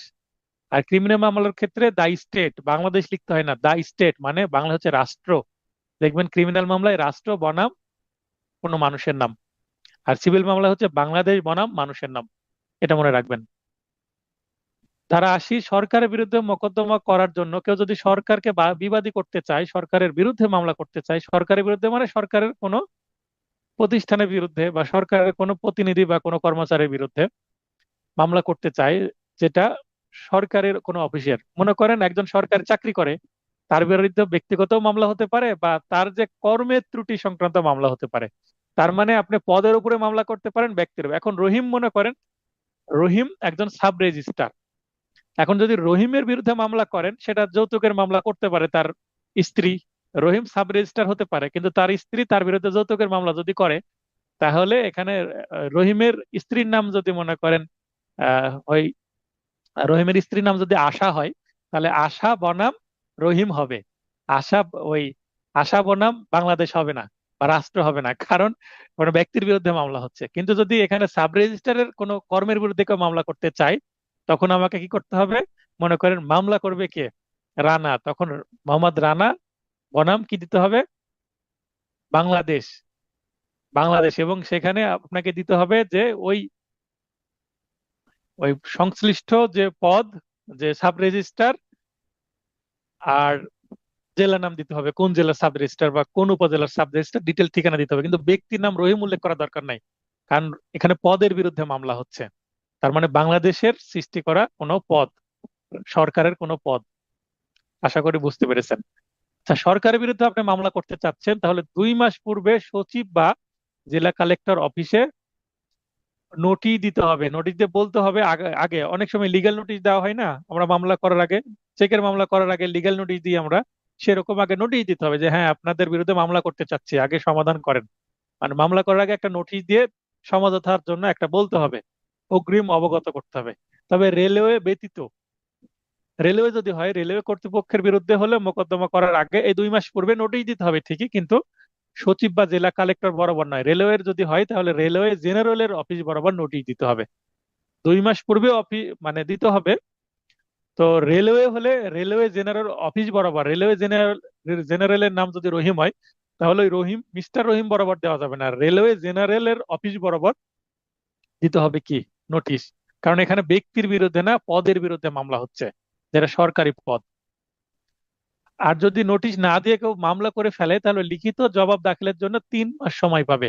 আমরা সাধারণত জানি যে লিখিত জবাব দেওয়ার জন্য সময় দেওয়া হয় 2 মাস, কিন্তু যদি এই চিঠি না দিয়ে যদি ডিরেক্ট কেউ মামলা করে ফেলে তাহলে জবাব দেওয়ার জন্য এক্সট্রা 1 মাস বেশি সময় পাবে।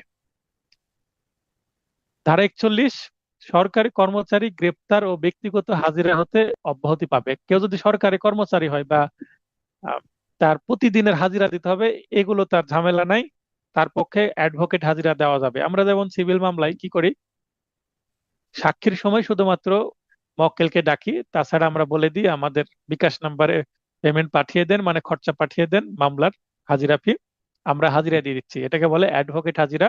আমরা বলি বাদী পক্ষে অ্যাডভোকেট হাজিরা অথবা বিবাদী পক্ষে অ্যাডভোকেট হাজিরা, এভাবে আমরা লিখে দিই। সিভিল মামলায় সরাসরি মানে বডিলি মানে ব্যক্তিগতভাবে আসতে হয় না। ক্রিমিনাল মামলাও কিন্তু কেউ যদি মনে করে যে আমি ব্যক্তিগতভাবে আসবো না, তো ক্রিমিনাল মামলাও এটা দরখাস্ত দিয়ে করা যায়, কিন্তু সিভিল মামলায় অটোমেটিকই ব্যক্তিগত হাজিরা লাগে না। কখন লাগবে? ওই পিএইচ পর্যায়ে যখন সাক্ষী শুরু হবে তখন। ডিক্রি জারি ব্যতীত অন্য মোকদ্দমায় সরকারি কর্মচারীকে গ্রেপ্তার করা যাবে না। ডিক্রি জারির সময় কিন্তু করা যাবে। এখন সরকারি কর্মচারী কিন্তু স্ত্রী তার মোহরানার মামলা করেছে তার বিরুদ্ধে, তো ডিক্রি জারি করতে গেলে কিন্তু তার বিরুদ্ধে গ্রেপ্তারি পরোয়ানা জারি করা যাবে এবং তাকে অ্যারেস্ট করাও যাবে, এবং অন্যান্য মামলায় করা যাবে না। তার মানে কিছুটা ছাড় আছে। 87, মোকদ্দমার পক্ষ হিসাবে শাসনকর্তার মোকদ্দমা সম্পর্কে রীতি, নিজ রাষ্ট্রের নামে মোকদ্দমা চলবে, বাদী বা বিবাদী উভয় ক্ষেত্রে অনুমতিক্রমে প্রতিনিধি নামে মোকদ্দমা করা যাবে। অলরেডি যেটা আমি সাব রেজিস্ট্রার দিয়ে উদাহরণ দিয়েছি আর কি। 88, স্বার্থবিহীন মোকদ্দমা ইন্টারপিডার শুট। এখান থেকে প্রশ্ন আছে, ইন্টারপিডার শুট সম্পর্কে কত ধারায় বলা হয়েছে? উত্তর হচ্ছে 88, 88 ধারায় বা 88 ধারায়। বা স্বার্থবিহীন মোকদ্দমা কত ধারায় বলা হয়েছে? 88 ধারায়। এতটুকুই বেশি প্রশ্ন আছে। এখন আপনারা বলতে পারেন ইন্টারপ্লিডার শুট কি? একই সম্পত্তির দাবিতে একই ব্যক্তির বিরুদ্ধে, মানে বিবাদী হবে একটা, 2 বা ততোধিক ব্যক্তির মোকদ্দমা। মনে করেন একই সম্পত্তি, বিবাদী একটা কিন্তু বাদী 2টা। মনে করেন রহিম আর করিম মামলা করলো কার বিরুদ্ধে? মিস্টার শফিকের বিরুদ্ধে। রহিমও শফিকের বিরুদ্ধে মামলা করেছে, আবার করিমও শফিকের বিরুদ্ধে মামলা করেছে। এই এই 2টা মামলাকে একসাথে কি বলা হবে? ইন্টারপ্লিডার শুট। 89A, মধ্যস্থতা বা মিডিয়েশন। আচ্ছা, ইন্টারপ্রিটার শুট সম্পর্কে আরো ডিটেল আমরা যেতে পারবো, কিন্তু দরকার নেই, এতটুকু মনে রাখেন। ইন্টারপ্রিটার শুট সম্পর্কে আমরা আরো কিছুটা জানবো কোথায়? আদেশ ও বিধিতে। মানে যতটুকু এমসিকিউ লাগে ততটুকুই, আমরা রিটেনে ডিটেলে জানবো। 89A, মধ্যস্থতা, খুবই ইম্পর্টেন্ট সেকশন, এখান থেকে বারবার প্রশ্ন আসে। After filing written statement the court, এখানে একটা দেখেন খুবই গুরুত্বপূর্ণ শব্দ আছে কি? শ্যাল। দ্য কোর্ট শ্যাল দেওয়ার পরে কি বলা হচ্ছে? Refer the dispute for mediation. মানে ফাইলিং হওয়ার পরে রিটেন স্টেটমেন্ট বিবাদী দিবে, দেওয়ার পরে সেটা কোথায় চলে যাবে? মধ্যস্থতার উপরে লিখে রাখেন এডিআর। মধ্যস্থতা বা মিডিয়েশনের উপরে লিখে রাখেন এডিআর। এডিআর মানে অল্টারনেটিভ ডিসপিউট রেজলিউশন, ব্র্যাকেটে লেখেন বিকল্প বিরোধ নিষ্পত্তি। এই শব্দটা আমরা কোথায় পড়লাম?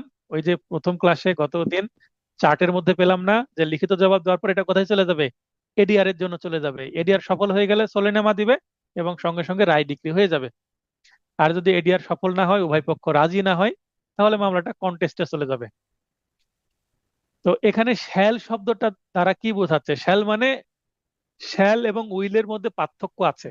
শ্যাল, উইল, আবার আরেকটা আছে শ্যাল মে। আইনের এখানে আমরা যদি ইংরেজির একটু জ্ঞান দিই, ইংরেজি গ্রামার, তাহলে শ্যাল উইল আমরা ফিউচার টেন্সে দেখি। আর এখানে আইনের ক্ষেত্রে শ্যালের পরিবর্তে কি ব্যবহার করা হয়? মে। আপনার এখানে নিচে একটু ফাঁকা জায়গা আছে না? এই নিচে এই ফাঁকা জায়গায় শ্যাল, শ্যালের পাশে লিখেন হচ্ছে অবশ্যই বা আদালত বাধ্য। আর মে লিখেন, তার নিচে এখানে লেখেন মে। এই জায়গাতে মে লিখেন, মে লিখে লেখেন যে আদালত বাধ্য নয়, আদালতের বিবেচনামূলক ক্ষমতা। তার মানে যেখানে শ্যাল থাকবে সেখানে আদালত বাধ্য, আর যেখানে মে থাকবে সেখানে আদালত বাধ্য না। আদালত করতেও পারে, নাও করতে পারে, আদালতের ইচ্ছা।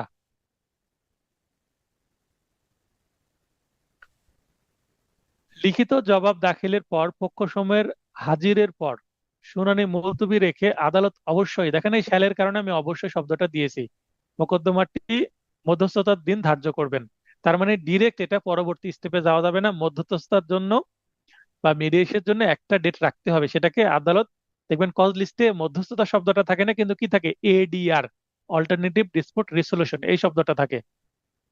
এটি আদালতের বিবেচনা বা ইচ্ছাধীন ক্ষমতা নয়, আমি বলেও দিচ্ছি, কারণ এখানে মে লিখা নাই, এখানে লিখা আছে শ্যাল, বরং এটি আদালতের জন্য বাধ্যতামূলক। তার মানে এই স্টেপ যদি না দেওয়া হয়, তাহলে কিন্তু স্টেপটাকে যদি বাইপাস করা হয়, এডিআর না দেওয়া হয়, তাহলে এটা একটা বড় ধরনের procedural mistake of the court. তাহলে এটা রিভিশন, রিভিউ বা আপিল আদালতের মাধ্যমে কি করা যাবে? সংশোধন করা যাবে। এডিআর দেয়নি, এই জাস্ট একটা পয়েন্টেই মামলার রায় বাতিল করা যাবে। এডিআর এর জন্য ডেট ফিক্সড রাখতে হবে, এডিআর হোক আর না হোক। অর্থঋণ আদালত আইন 2003 এর ক্ষেত্রে এই এডিআর এর কিন্তু প্রসেসটা প্রযোজ্য না। আদালত নিজে এডিআর এ গিয়ে মধ্যস্থতা করার ব্যবস্থা করতে পারবে, মানে আদালত নিজে একজন মধ্যস্থতাকারী হতে পারবে, অথবা আইনগত সহায়তা আইন 2000 সাল অনুসারে লিগ্যাল এড যে ল, লিগ্যাল এড অ্যাক্ট 2000, এটা অনুসারে আইনগত সহায়তা কর্মকর্তা, দেখবেন প্রতিটা জেলায় লিগ্যাল এড কি থাকে? অফিস থাকে। রাজশাহীতে লিগ্যাল এড অফিস এই মুহূর্তে, আগে ছিল 3 তলা ভবনের নিচতলায়, এখন চলে গেছে 8 তলা ভবনের 8ম তলায় লিগ্যাল এড অফিস বা আইনগত সহায়তা অফিস।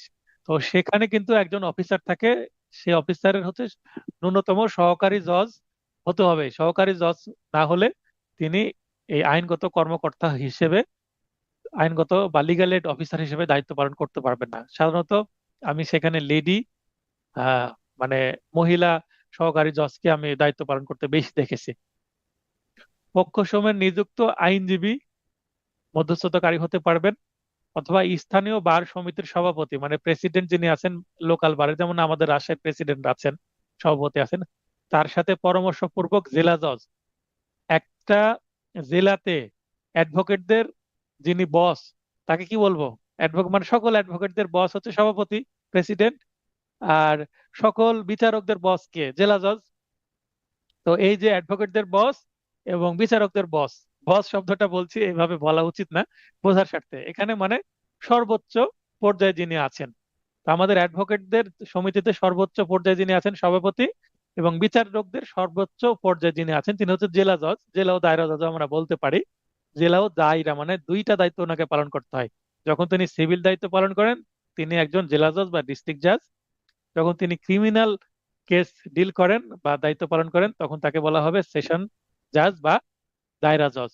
মানে 2 in 1, একই কোর্ট একই ব্যক্তি পরিচালনা করেন। তো জেলা জজ কর্তৃক প্রণয়নকৃত প্যানেল, তাহলে সভাপতির সাথে পরামর্শ করবে, প্যানেলে কে কে থাকতে পারবে এটা নির্ধারণ করে দিবেন। প্যানেল অফ মেডিয়েটরস হতে মধ্যস্থকারীর নিকট মোকদ্দমাটি প্রেরণ করবেন। অবসরপ্রাপ্ত জজ বা প্যানেলের হতে কোনো ব্যক্তি বা যোগ্যতা সম্পন্ন অন্য কোনো ব্যক্তি মধ্যস্থতাকারী হতে পারবেন। কোনো অবসরপ্রাপ্ত জজকে আহ্বান করতে পারবেন, বা কোনো যোগ্যতা আছে এরকম ব্যক্তিকে নিতে পারেন, অথবা প্যানেলের কোনো ব্যক্তিকে নিতে পারেন মধ্যস্থতাকারী হিসেবে। প্রজাতন্ত্রের লাভজনক পদে নিযুক্ত ব্যক্তি মধ্যস্থতাকারী হতে পারবে না, মানে রাষ্ট্রীয় কোনো কর্মচারী যে ভালো পদে আছে, অনেক বেতন পায়, তাকে মধ্যস্থতাকারী হিসেবে দেওয়া যাবে না। মধ্যস্থতাকারী হিসেবে দিলে কি হয়, একটু ইনকাম হয়। তো এমন ব্যক্তি যে দায়িত্ব নিয়ে বসে আছেন, অবসরপ্রাপ্ত ব্যক্তি, কিন্তু অভিজ্ঞতা অনেক। যে কোনো চাকরি থেকে যিনি অবসর নেন তার কিন্তু কাজ থাকে না, কিন্তু অভিজ্ঞতা দিয়ে ভরপুর। তো এই ধরনের ব্যক্তিকে নেওয়া হবে, কিন্তু চাকরি চলমান আছে তাকে নেওয়া হবে না, কারণ তার তো অলরেডি বেতন ভাতা অনেক কিছু আছে, এবং যে অবসরে গেছে তার ইনকাম কমে গেছে। তো এই সুযোগগুলো, যেহেতু এগুলো প্যাসিভ ইনকামের মতন, প্রধান ইনকাম না, অ্যাক্টিভ ইনকাম না, তাই এই মাঝে মধ্যে এই ধরনের মধ্যস্থতার মাধ্যমে যদি কোনো ব্যক্তির 5-10 হাজার টাকা ইনকাম হয়, তাহলে এইটা তার জন্য একটা ভালো, এবং তার আইন চর্চাটাও হয়। একাধিক মধ্যস্থতাকারী নিয়োগে বাধা নেই। একটা মামলায় একের অধিকও মধ্যস্থতাকারী হতে পারে। প্রত্যেক মধ্যস্থতাকারী ফি প্রাপ্ত হবেন, মানে মধ্যস্থতাকারী ফ্রি ফ্রি কাজ করবে না, তাকে ফি দিতে হবে। উভয় পক্ষই ফি দিবে। মোকদ্দমার পক্ষগণ উক্ত ফি প্রদান করবেন, বাদী বিবাদী উভয় দিবে যদি মধ্যস্থতা হয়। মধ্যস্থতাকারী নিয়োগ করার পরে মধ্যস্থতা করতে যদি ব্যর্থ হয়, তবুও কিন্তু ফি দিতে হবে।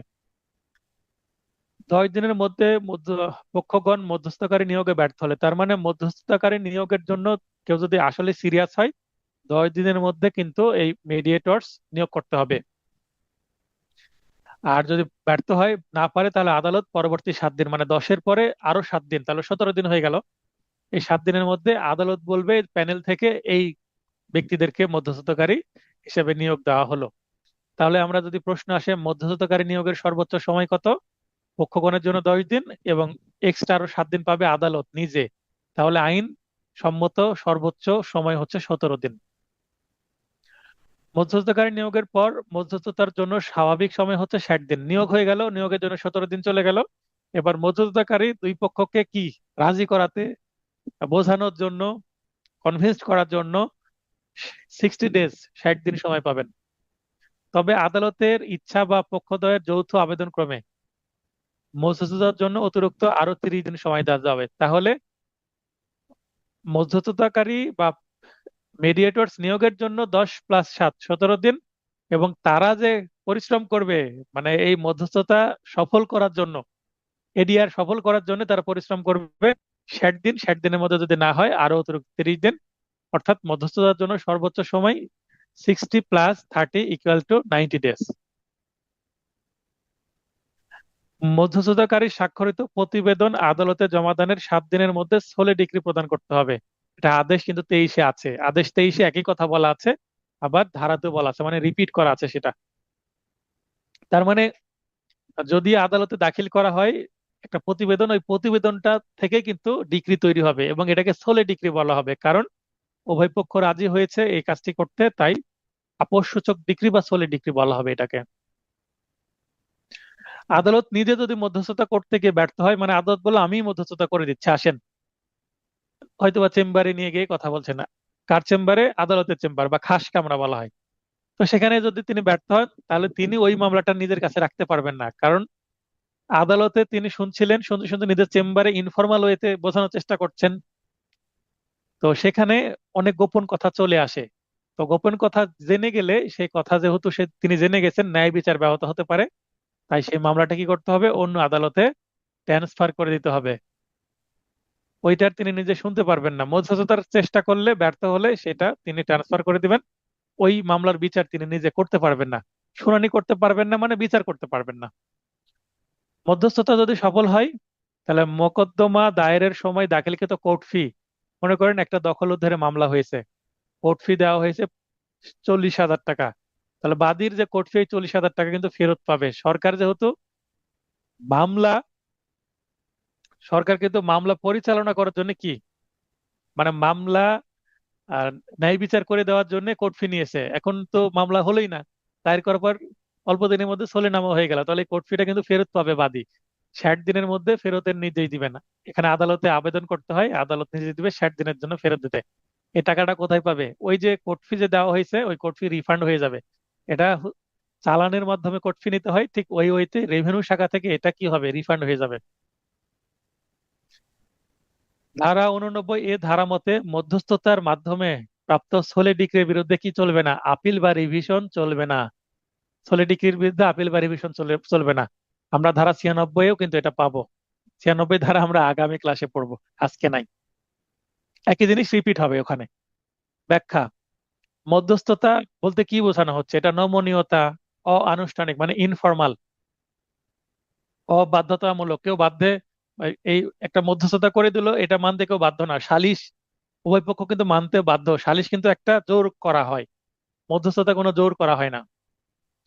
গোপনীয়তা রক্ষা করা হয় মধ্যস্থতা করতে গিয়ে। কেউ যদি এ, না হয় তাহলে এই মধ্যস্থতা করতে গিয়ে যে তথ্যগুলো জানা গেলো এটা গোপন রাখতে হবে। সাক্ষ্য আইনের 126 ধারায় এটা আছে। অপ্রতিদ্বন্দ্বিতামূলক এবং সমঝোতামূলক বিরোধ নিষ্পত্তি হচ্ছে এডিআর বা মধ্যস্থতা। এই মধ্যস্থতা কিন্তু এই মীমাংসাটা কেমন হতে পারে? এটা আংশিক হতে পারে বা সম্পূর্ণ হতে পারে। মনে করেন দুইটা জমি নিয়ে মামলা, দুইটা দাগের জমি। এক দাগেরটা নিয়ে সমাধান হয়ে গেল, এটা নিয়ে সলিনামা হয়ে গেল, এবং আরেকটা দাগের কিন্তু মামলাটা চলতে পারে। তার মানে একটা মামলা তফসিল যদি একাধিক হয়, একটা নিয়ে সমাধান হলো আরেকটা নিয়ে সমাধান নাও হতে পারে।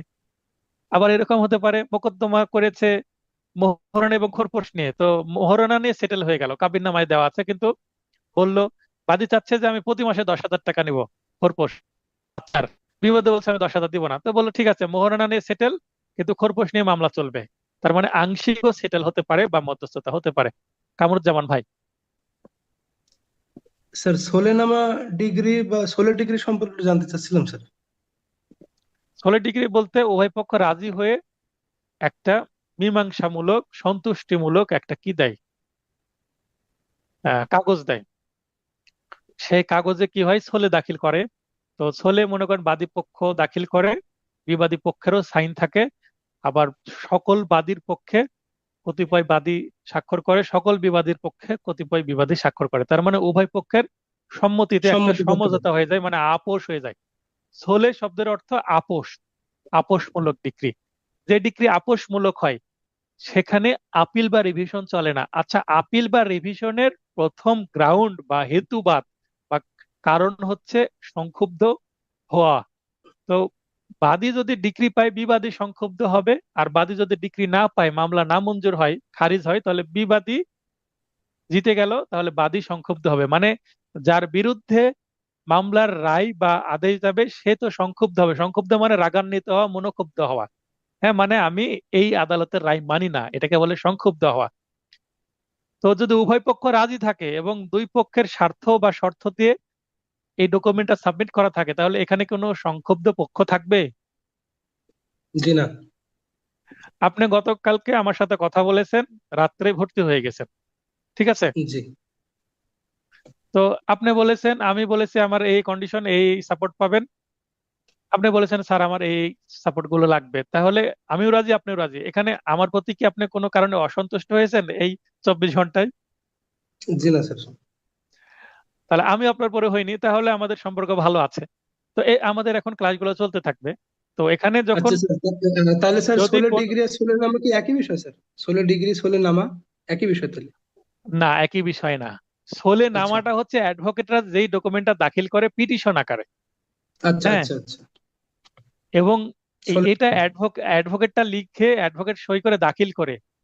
তো দাখিল করার পরে এটা ডিক্রির অংশ হিসেবে ট্রিট হবে, তখন সেটা ডিক্রিতে পরিণত হবে। আচ্ছা। সোলেনামা মানে যেটা আদালতে অ্যাডভোকেটরা দাখিল করলো সই স্বাক্ষর করে, এটা সোলেনামা বলে। কিন্তু জি, এটা তাহলে থেকে আগের যখন কাজটা হচ্ছে সোলে নামা। আগের কাজটা হ্যাঁ, সোলে নামা, পরে যেটা হয়ে রেজাল্ট আসবে সেটা সোলে ডিগ্রি। হ্যাঁ, মানে অ্যাডভোকেটরা বললো স্যার আমরা এই চাই, এটাই ডিক্রি হিসেবে দেন।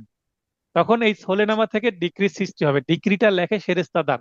তাহলে সোলেনামা থাকে হচ্ছে পিটিশনে, আমরা সাধারণত টাইপ করে দিই, আগে হয়তো বা হাতে লিখে দেওয়া হতো, কিন্তু সেটা পিটিশনে দিতে হবে। আর ডিগ্রি কিন্তু পিটিশনে হয় না, হাইকোর্টের ফর্মে হয়। রায় এবং ডিগ্রি হাইকোর্টের ফর্মে হয়। ঠিক আছে? ক্লিয়ার হয়েছেন বিষয়টা? জি স্যার। আস্তে আস্তে হয়তো আরেকটু হবে। ঠিক আছে, থ্যাংক ইউ স্যার। রিটেনে গিয়ে আরো এগুলো আরো ক্লিয়ার হবেন। এখন জি স্যার, আপনাকে থ্যাংক এই যে ডিপে যাচ্ছেন, এটা কিন্তু আপনার জন্য খুব ভালো হচ্ছে। আপনি লিখিতর জন্য এগিয়ে যাচ্ছেন, ইভেন সিভিলের প্রতি আপনার ইন্টারেস্ট তৈরি হবে। এবং ইউ। সিভিল জি অ্যাডভোকেট হওয়াটাই সবচেয়ে ভদ্রতা, মানে আমার দৃষ্টিতে। তো এগুলো আমি ঠিক পরে আছে। বোঝাবো রিটেন ক্লাসে গিয়ে। তো ধন্যবাদ ভাই, ক্লাসে অ্যাক্টিভ থাকবেন, তাহলে আমার প্রেশার কম হবে, কারণ আপনার সমস্যা কম হবে, আপনি পারফরমেন্স ভালো করবেন। সবার জন্যই এটা আমার বক্তব্য যে আপনি ক্লাসে যদি অ্যাক্টিভ থাকেন, প্রশ্ন করেন, বুঝে নেন, তাহলে আপনার ক্লাস টেস্ট ভালো হবে, তাহলে আপনার পাস করার সম্ভাবনা বেড়ে যাবে, আপনার প্রতি আমার একটা কনফিডেন্ট তৈরি হবে, এবং আমি আপনাকে সাহস দিতে পারবো আপনি পাস করবেন। তাহলে কোনো টিচার যদি আপনাকে বলে আপনি পাস করবেন, দোয়া আছে আমার এবং আমার ভরসা আছে, এইটাই আপনাকে মনের জোর বাড়িয়ে দিবে এবং পাশের জন্য অনেকটা এগিয়ে নিবে এবং পড়ার মোটিভেশন বাড়াবে। ধারা 89 বি বলা হচ্ছে সালিসি। তা সালিসি এটাও একটা এডিআর, এটাকে বলা হয় আরবিট্রেশন, মানে সালিসি আইন 2001-এর ধারা 9 অনুসারে মোকদ্দমা প্রত্যাহারের পর কেউ যদি রোয়েদাদ প্রাপ্ত না হয়, তা রোয়েদাদ কি? কোনো সালিস বা শ্রম আদালত, শ্রম আদালতে যে রায় দেওয়া হয় সেটাকে আর রায় বা ডিক্রি বা জাজমেন্ট বলা হয় না, সেটাকে রোয়েদাদ বা ইংলিশে বলে অ্যাওয়ার্ড। আমরা তামাদি আইনের 12 ধারার মধ্যে অলরেডি পড়েছি। আর কেউ যদি এ, সালিশ হলো, সালিশে সবকিছু সমাধান হয়ে গেল কিন্তু রায় পাচ্ছে না, তার মানে রোয়েদাদ পাচ্ছে না, তাহলে বলবো যে আমার সালিশে কোনো কাজ হয়নি, আমি নতুন করে আবার মামলা করব, মানে পুনরায় মোকদ্দমা দায়ের করা যাবে। তাহলে কি করতে হবে? সালিশ সমাধান হওয়ার পর রোয়েদাদ পেলাম কি পেলাম না অপেক্ষা করার পর মামলা তুলে নিতে হবে। সালিশে গেছে মানে আমি আগেই মামলা প্রত্যাহার করব, এটা করা উচিত না। আমি গতকালকে কোর্টে একটা কাণ্ড দেখলাম, একটা যৌতুকের মামলা একটা মহিলা প্রত্যাহার করলো। কেন প্রত্যাহার করলো? বলছে স্যার আমরা এলাকায় সমাধান করে নিব। এলাকায় সমাধান করে নিব বলে প্রত্যাহার করার দরকার নাই, আগে সমাধান করে আসেন তারপর প্রত্যাহার প্রত্যাহার করা উচিত। কারণ মামলা প্রত্যাহার করে নিলে যদি সমাধান না হয় পরে আপনি বিপদে পড়বেন। তো বাদী সতর্ক হবেন, আগে সমাধান পরে মামলা প্রত্যাহার, সমাধান হোক 2-3 ডেট পড়ুক তারপরে প্রত্যাহার, আমার বাদীকে আমি সেটাই বলি, বিশেষ করে যৌতুকের মামলায়। 89 সি, আপিলে মধ্যস্থতা। বলা হচ্ছে আপিলেও মধ্যস্থতা করা যাবে। আমরা একটু আগে 89 এ ধারায় যে বিধানগুলো পড়লাম না, সেম বিধান আমাকে কি করতে হবে? ফলো করতে হবে। কিন্তু ওখানে হচ্ছে মূল মামলা, আর আপিলে হচ্ছে আপিল কথাটা আসবে, তার মানে কিছুটা পরিবর্তন করে নিতে হবে, যেটাকে বলা হচ্ছে প্রয়োজনীয় পরিবর্তন। এটাকে আরবিতে বলা হচ্ছে মুটাটিস মুটান্ডিস, এটা কিন্তু আরবি ভাষা। 91 গণ উপদ্রব বা পাবলিক nuisance, কোনো বিশেষ ক্ষতি না হলেও অ্যাটর্নি জেনারেল নিজে বা তার লিখিত অনুমতি ক্রমে 2 বা ততোধিক ব্যক্তি নিষেধাজ্ঞা বা যথাযথ প্রতিকারের দাবিতে মোকদ্দমা দায়ের করতে পারবে। তার মানে নুইসেন্সের মামলা অ্যাটর্নি জেনারেল স্যার নিজে একাই করতে পারবেন, কিন্তু অন্য সাধারণ পাবলিক যদি করতে চায় তাহলে অ্যাটর্নি জেনারেলের কাছে আগে প্রায়র পারমিশন নিতে হবে, পূর্ব অনুমতি নিতে হবে, এবং এটা মিনিমাম 2 জন বাদী থাকতে হবে। 94 অতিরিক্ত কার্যক্রম বা সাপ্লিমেন্টারি প্রসিডিং 5টি ক্ষেত্রে করা যায়। বিচারের উদ্দেশ্য ব্যাহত রোধ করতে আদালত আদেশ দিবেন, দেওয়ানি কারাগারে প্রেরণের আদেশ দিতে পারবেন, যেটা 94-এর এ তে। আর সম্পত্তি ক্রোকের আদেশ 94-এর বি, অস্থায়ী নিষেধাজ্ঞার আদেশ 94-এর সি, রিসিভার নিয়োগের আদেশ। হ্যাঁ, তো আমরা যেটা আলোচনা করছিলাম ধারা 94 বলছে অতিরিক্ত কার্যক্রম বা সাপ্লিমেন্টারি প্রসিডিং, মানে যেটা সাধারণত লাগে না, প্রয়োজনে এই পদ্ধতি ব্যবহার করা যেতে পারে। পড়ছিলাম রিসিভার নিয়োগের আদেশ, এটা সেকশন 94-ডি-তে আছে, এবং আদালত যেরূপ উপযুক্ত মনে করেন তদ্রূপ অন্তর্বর্তীকালীন আদেশ। অন্তর্বর্তীকালীন আদেশের ইংরেজি হচ্ছে ইন্টারলোকিউটরি অর্ডার সিভিলের ক্ষেত্রে, আর ক্রিমিনালের ক্ষেত্রে অন্তর্বর্তীকালীন অনেক সময় জামিন নেয়, আদেশ নেয়, সেটাকে আপনার ইন্টারলোকিউটরি না বলে অন্য কিছু ল্যাঙ্গুয়েজও অন্তর্বর্তীকালীন আদেশ, ইন্টারলোকিউটরি অর্ডার, এই শব্দটা মনে রাখবেন। ক্রিমিনালের ক্ষেত্রে আপনার যখন আমরা সিআরপিসি পড়বো, জামিনের প্রকারভেদ যখন পড়তে যাব, তখন অন্তর্বর্তীকালীন বা একটা নির্দিষ্ট তারিখ পর্যন্ত জামিন এটা বলা হয়, যদিও সেখানে ইন্টারলোকিউটরি কথাটা নাই। আচ্ছা, তাহলে 94 আমরা দেখলাম যে 5টি ক্ষেত্রে আদালত সাপ্লিমেন্টারি প্রসিডিং গ্রহণ করতে পারেন বা আদেশ দিতে পারেন। এখানে দেখেন আমি আবার ব্র্যাকেটে সেকশন 94-এ, সেকশন 94-বি, সি, ডি, ই এটা কেন রেখেছি? কারণ অনেক সময় ইংরেজিতে প্রশ্ন আসে, যেমন নিষেধাজ্ঞা বা ইনজাংশনের আদেশ দেওয়া হয় কত ধারায়, কত ধারায় দিয়ে 94A, 94B, 94C, এইভাবে মানে এই যে 94 সবগুলো অপশনে দিয়েছে 94, আর ABC এভাবে দিয়েছে।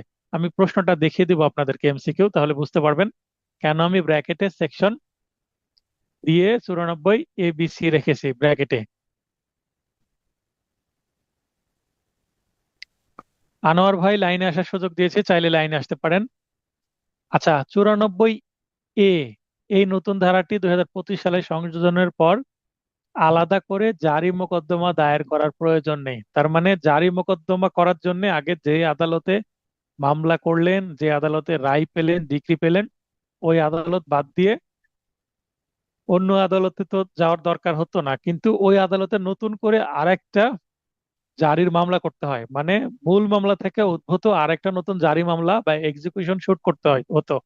কিন্তু 94A, এই নতুন ধারা, 2025 সালে সংযোজনের পর কি দেখেন, আইনে কি বলছে, আদেশ ইত্যাদি কার্যকর বা জারির নির্দেশনা, direction in execution of orders etcetera, মানে অর্ডার হোক, ডিক্রি হোক বা জাজমেন্ট হোক, যেটাই হোক না কেন, কোনো ডিক্রি বা আদেশ জারির জন্য আদালত জারিকারী কর্তৃপক্ষ সহ আইন প্রণয়নকারী প্রয়োগকারী সংস্থাকে নির্দেশ দিতে পারবেন।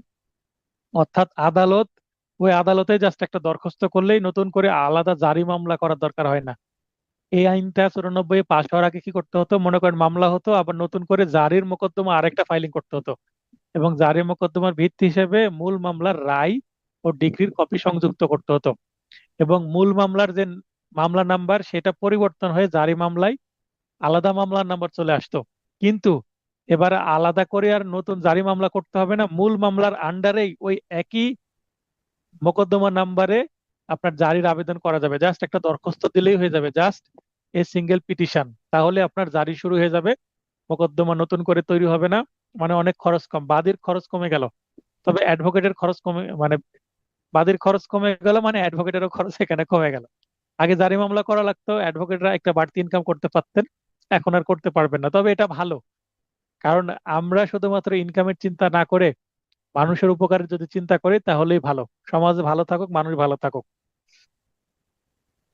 যেন ডিক্রিদারকে ডিক্রি জারিতে সহায়তা করতে পারে। আচ্ছা, আদালত নির্দেশ দিবে, যদি পুলিশ প্রয়োজন হয় ওই সংশ্লিষ্ট থানায় একটা চিঠি দিয়ে দিবে, এবং থানা কর্তৃপক্ষ, ওই যে আইন প্রয়োগকারী সংস্থা বলতে কি, এখানে আদালত কাকে নির্দেশনা দিবে, পুলিশ বা থানাকে, নির্ধারিত সময়ের মধ্যে জারি বিষয়ে প্রতিবেদন আদালতে দাখিল করতে হবে। যে কর্তৃপক্ষকে জারির দায়িত্ব দিবে, ওই কর্তৃপক্ষ জারি করতে পারলো কিনা, কি অবস্থা, সেটার একটা কি দিবেন, প্রতিবেদন দিবে। পারলেও সেটারও দিবে, না পারলে কেন পারলো না সেটারও ব্যাখ্যা সহ প্রতিবেদন দিবে।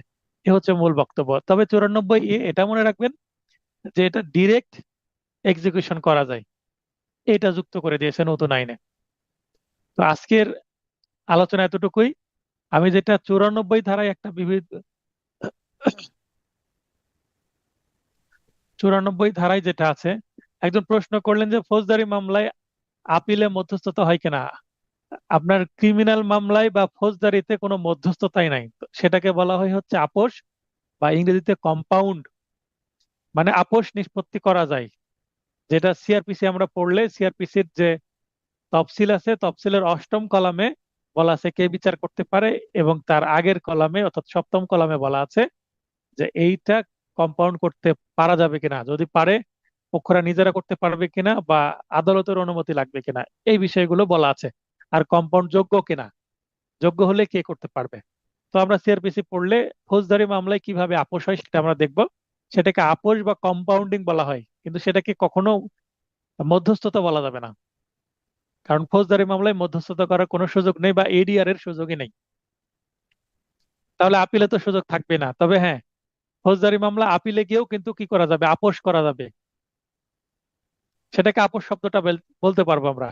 সিভিল মামলাতেও বাংলাতে আপোষ ব্যবহার করা যাবে, ক্রিমিনাল মামলাতেও আপোষ শব্দটা ব্যবহার করা যাবে, কিন্তু ইংরেজিতে ক্রিমিনাল মামলায় কম্পাউন্ড বলা হয়, আপোষ নিষ্পত্তি। আর সিভিল মামলায় এটাকে বলা হয় এডিআর, অল্টারনেটিভ ডিসপুট রেজলিউশন, বা বাংলায় বিকল্প বিরোধ নিষ্পত্তি।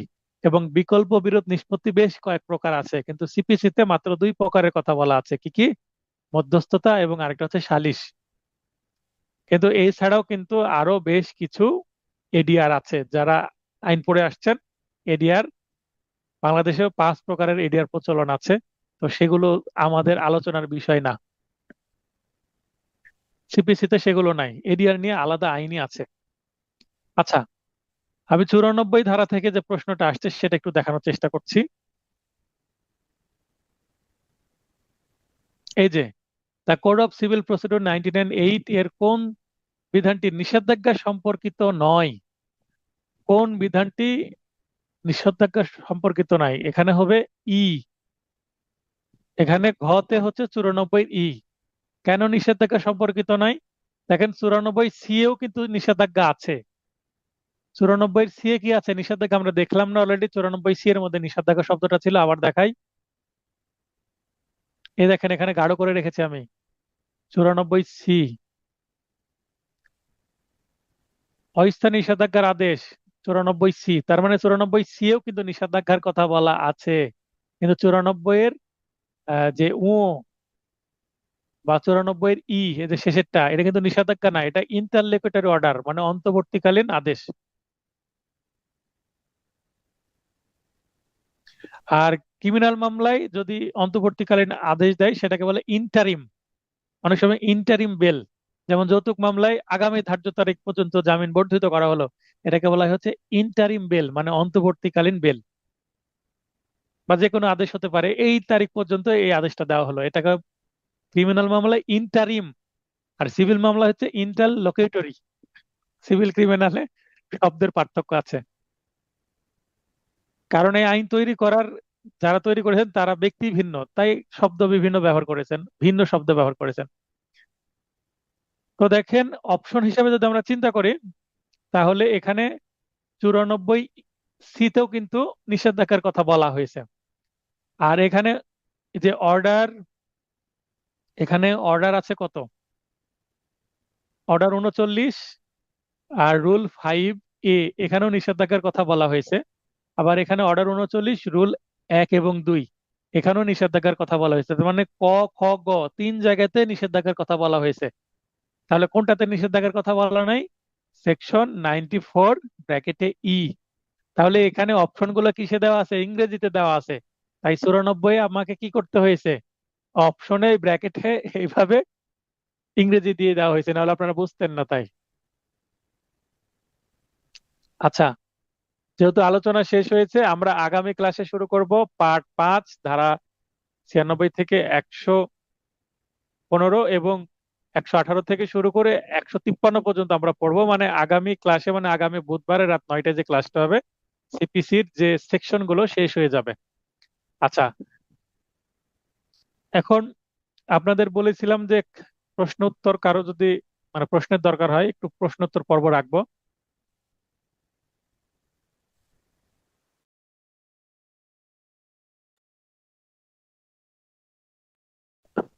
দেখেন একটু শব্দ হলো, এই শব্দের অর্থ হচ্ছে এই মুহূর্তে আপনাদের কারো হাত উত্তোলন করার দরকার নেই। যে কেউ চাইলে আজকের ক্লাস সম্পর্কে, শুধুমাত্র সিপিসির আজকের ক্লাস সম্পর্কে কারো প্রশ্ন থাকলে, বা গত ক্লাস, মানে এই 94 ই ধারা 94 এ ধারা পর্যন্ত কারো যদি প্রশ্ন থাকে সিপিসির উপরে, প্রশ্ন করতে পারেন। হাত উত্তোলন করার দরকার নাই, জাস্ট মাইক টাচ করলে অন হয়ে যাবে, কারণ একটু আগে শব্দ হলো, তার মানে সবার মাইক অন করার আমি পারমিশন দিয়ে দিয়েছি এক ক্লিকে। দেওয়ান ভাই বলেন। স্যার আসসালামু আলাইকুম। আসসালামু আলাইকুম স্যার। ওয়ালাইকুম আসসালাম। ওয়ালাইকুম আসসালাম, বলেন। কমিশন নিয়োগের ব্যাপারে 4টি ক্ষেত্রে করতে পারে। স্যার এই কমিশন নিয়োগটা কি আদালত কইরা দিব না অ্যাডভোকেটরা? মনে করেন যে বাটোয়ারা মামলা করলো আমার বাদী, 5 জন বাদী বাটোয়ারা মামলা করলো, এবং আরো 5 জন তাদের ভাই বোন আছে। 5 জন রাজি ভাগ করতে, 5 জন রাজি না, তাই বাটোয়ারা মামলা করা হলো। বাটোয়ারা মামলায় ডিগ্রি পেয়ে গেলাম, তারপরেও এই বিবাদীরা বুঝিয়ে দিচ্ছে না সম্পত্তি। বাটোয়ারা কেন করতে হয়? মানে পৃথক পৃথক দাগ, মানে ভাগ করে দিতে হয়, এটাকে বলে পৃথক সাহাম করে দেওয়া এজমালি সম্পত্তির ক্ষেত্রে। ঠিক আছে? তো যেহেতু পৃথক সাহাম করতে হবে, আলাদা আলাদা ভাগ করে দিচ্ছে না, দাগ বুঝে দিচ্ছে না, খুঁটি পুঁতি দিচ্ছে না, দাগ টেনে দিচ্ছে না, অনেক সময় রং দিতে হয় বা দেওয়াল তুলে দিতে হয় বা কাটা তার দিতে হয়, যে এটা যে ক্ষেত্রে প্রযোজ্য হয়, জমির অবস্থান, কি জমি ভাগ হচ্ছে তার উপর ডিপেন্ড করে। তো কখন প্রয়োজন হয়? মোস্তফা ভাই, মোস্তফা ভাই আপনি পরে লাইনে আসেন, যেহেতু আপনার কথা যখন শুরু করবেন তখন লাইনে আসেন, আপনার ওখানে টেলিভিশন বা নয় চলছে। আর দেওয়ান ভাই, তো মনে করেন যে কখন কমিশন দিতে হবে, ওই যে বিবাদীরা আমাকে সম্পত্তি বুঝিয়ে দিচ্ছে না, তখন আমি আদালতে একটা দরখাস্ত দেবো, ইওর অনার এই মামলাটা জারির জন্য এক অ্যাডভোকেট কমিশন নিয়োগ করা হোক বা কমিশন নিয়োগ করা হোক।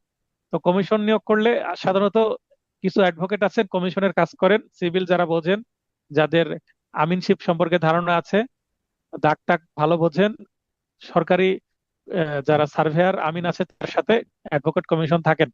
তো এখানে যখন দরখাস্ত করা হয়, আদালত যারা কমিশনের জন্য কাজ করে থাকেন তাদেরকে নিয়োগ করে দেন।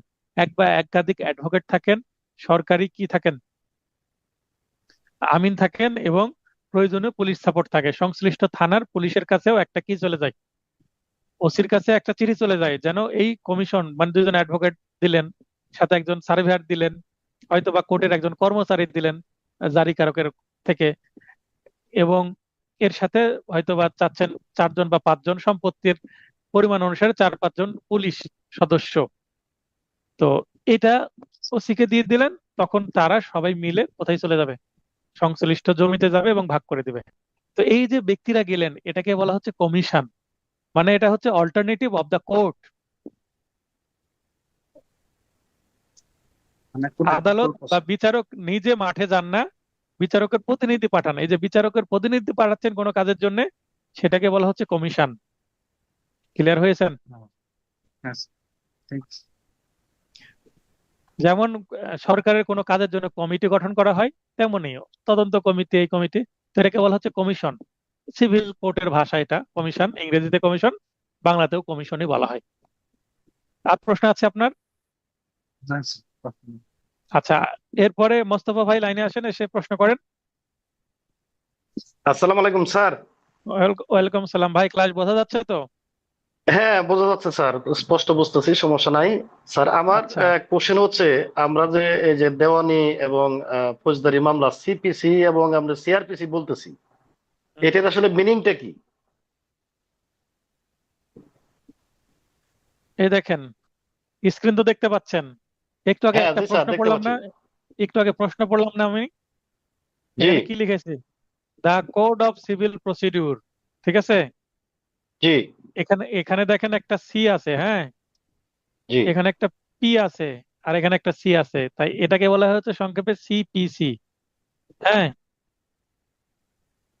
তার মানে না সিপিসি এটা, মানে কোড অফ সিভিল প্রসিডিউর, ঠিক আছে? হ্যাঁ আচ্ছা, এখানে আপনি যদি বলেন যে তাহলে সিপিসি না বলে সিসিপি হলে তো ভালো হতো নাকি? জি স্যার, এইটাই মিলাতে আচ্ছা, পারতেছি না। আচ্ছা, এটাও মিলিয়ে দিচ্ছি। এই এই এই আইনটা কিন্তু আবার অন্যভাবে পড়া যায়, কিভাবে? সিভিল প্রসিডিউরাল কোড কি বলা হয়? Civil procedural code. হ্যাঁ, আপনি কোথাও লিখে রাখেন সিভিল প্রসিডিউরাল কোড, তার মানে the code of civil procedure না বলে উল্টো করে বলা যায় দ্য সিভিল প্রসিডিউরাল কোড। আসলে এটাই হচ্ছে সিধা।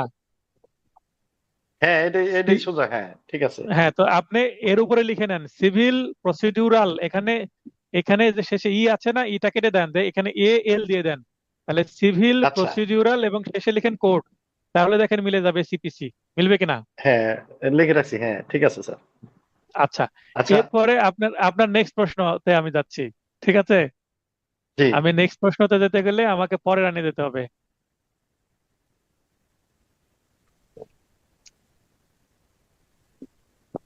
একটু ধৈর্য ধরে অপেক্ষা করেন, পরে লাইনে যাচ্ছি আমি। দেখেন এখানে দা কোড অফ ক্রিমিনাল প্রসিডিউর আছে না? জি স্যার। আচ্ছা, তো এখানে এটাও আবার আপনি উপরে লিখে রাখেন হচ্ছে, বা অন্য কোথাও লিখে রাখেন খাতায়, যে ক্রিমিনাল প্রসিডিউরাল কোড কি হবে? Criminal procedural code. হ্যাঁ, তো ক্রিমিনাল প্রসিডিউরাল কোড, তো এখানেও যদি ক্রিমিনালের প্রথমে আমি সি লিই, তাহলে সি, এখানে পি, তাহলে সিপি আর কোডের সি, তাহলে সিপিসি, তাহলে ওইটাও সিপিসি এটাও সিপিসি, কনফিউশন হবে না? কনফিউশন হয়ে যাবে, হ্যাঁ। তো এখানে এই কারণে এখানে সি এর সাথে দেখেন একটা ছোট আর আছে না, হ্যাঁ সিআরপিসি।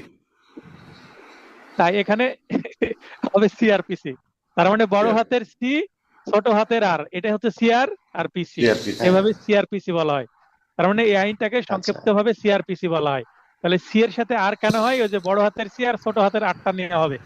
যদি সিপিসি আর এখানেও সিপিসি না মিলে যেত তাহলে হয়তো বা এটার নামও সিপিসি হতো, কিন্তু যেহেতু দুইটাই সিপিসি হয়ে যাচ্ছে তাই এখানে সিআরপিসি। ক্লিয়ার হয়েছেন? হ্যাঁ জি স্যার, ক্লিয়ার স্যার। খুবই আরেকটা স্যার চমৎকার, এটার খুবই চমৎকার প্রশ্ন করেছেন।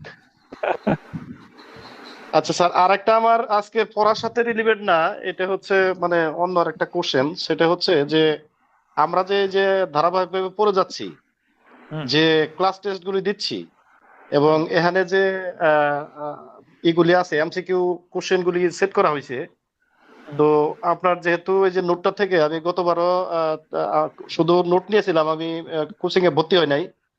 আপনি বাট কোন নোটটা নিয়েছিলেন? মানে এই মেন নোট নিয়েছেন না ফাইনাল টাচ শুধু নিয়েছিলেন?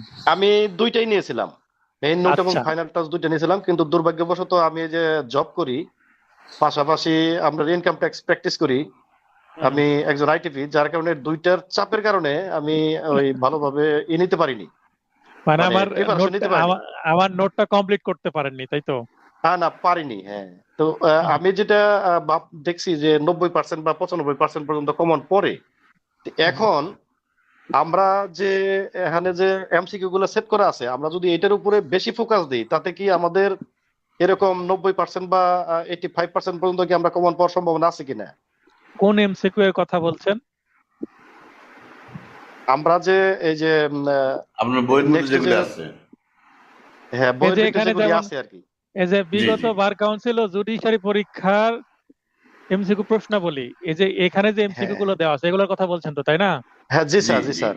এবং ক্লাস টেস্ট যেগুলো দিচ্ছি আর কি, হুম, ক্লাস টেস্টেও তো দেখি যে এগুলোর বাইরেও দু চারটা কোশ্চেন আপনি করেন। তো হুম, ক্লাস টেস্ট গুলোও আমি সংরক্ষণে রাখতেছি, এবং এগুলো তো আছেই। হুম। তো এই দুইটা বা ফাইনাল টাচে যেগুলি থাকবে, এখান থেকেই তো বেশিরভাগ দেখি ফাইনাল টাচে থাকে।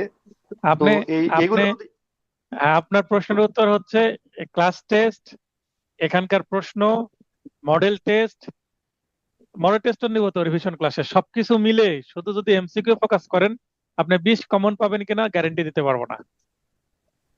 আচ্ছা স্যার, এইটাই জানার জন্য, কারণ তো এই যে তাহলে তো ধারাগুলো ভালোভাবে বুঝতে হবে এবং পড়তে হবে, এইটাই জানার জন্য আর কি স্যার। আচ্ছা, এখন আমি প্রায় 11টা বাজে, তাহলে 9টা থেকে 11টা পর্যন্ত এই 2 ঘন্টা যে বক বক করছি, আমি খুব একটা এমসিকিউ ফোকাস করি কখনো? আমার ক্লাসের স্টাইল কখনো আমি না এমসিকিউ স্যার, পড়াই কিনা দেখেন, আমি কিন্তু না না এমসিকিউ না কখনো না। ফোকাস করিনি।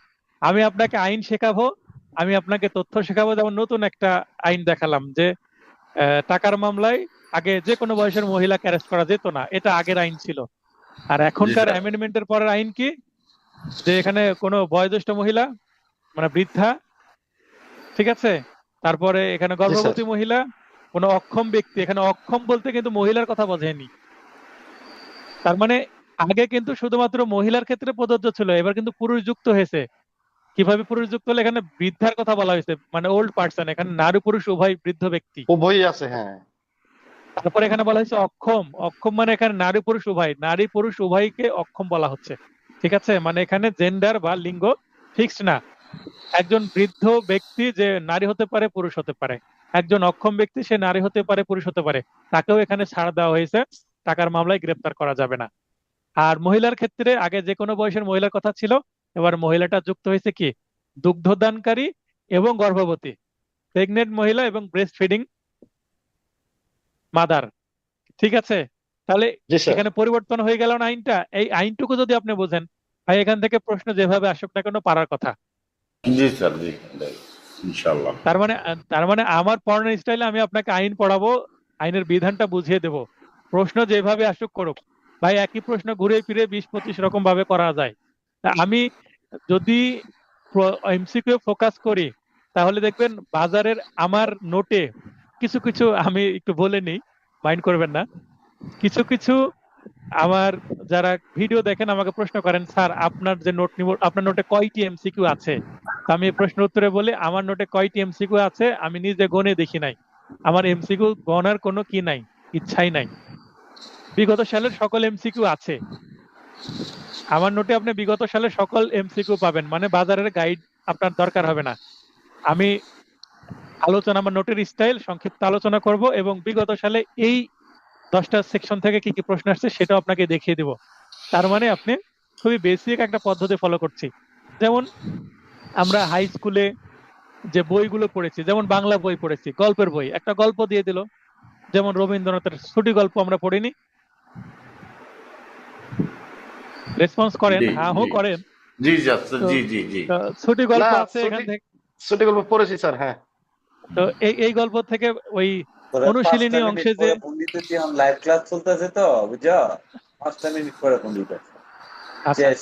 তো তো আপনার যখন আহ, গল্প থাকে, গল্পর পরে কিছু শব্দার্থ এবং শেষে গিয়ে কি থাকে, অনুশীলনীতে কিছু এমসিকিউ প্রশ্ন, কিছু শূন্য স্থান, এগুলো থাকে না? কিছু ছোট প্রশ্ন, জি কিছু বড় প্রশ্ন, এগুলো তো জি থাকে। হ্যাঁ, থাকে থাকে। তো দেখেন, আমরা ছোটবেলা থেকে যে স্টাইলে পড়ে অভ্যস্ত ভাই, আমি ওই স্টাইলে কিন্তু নোটটাকে প্রিপেয়ার করেছি যেন আপনার এই নোটটাকে আয়ত্ত করতে সুবিধা হয়।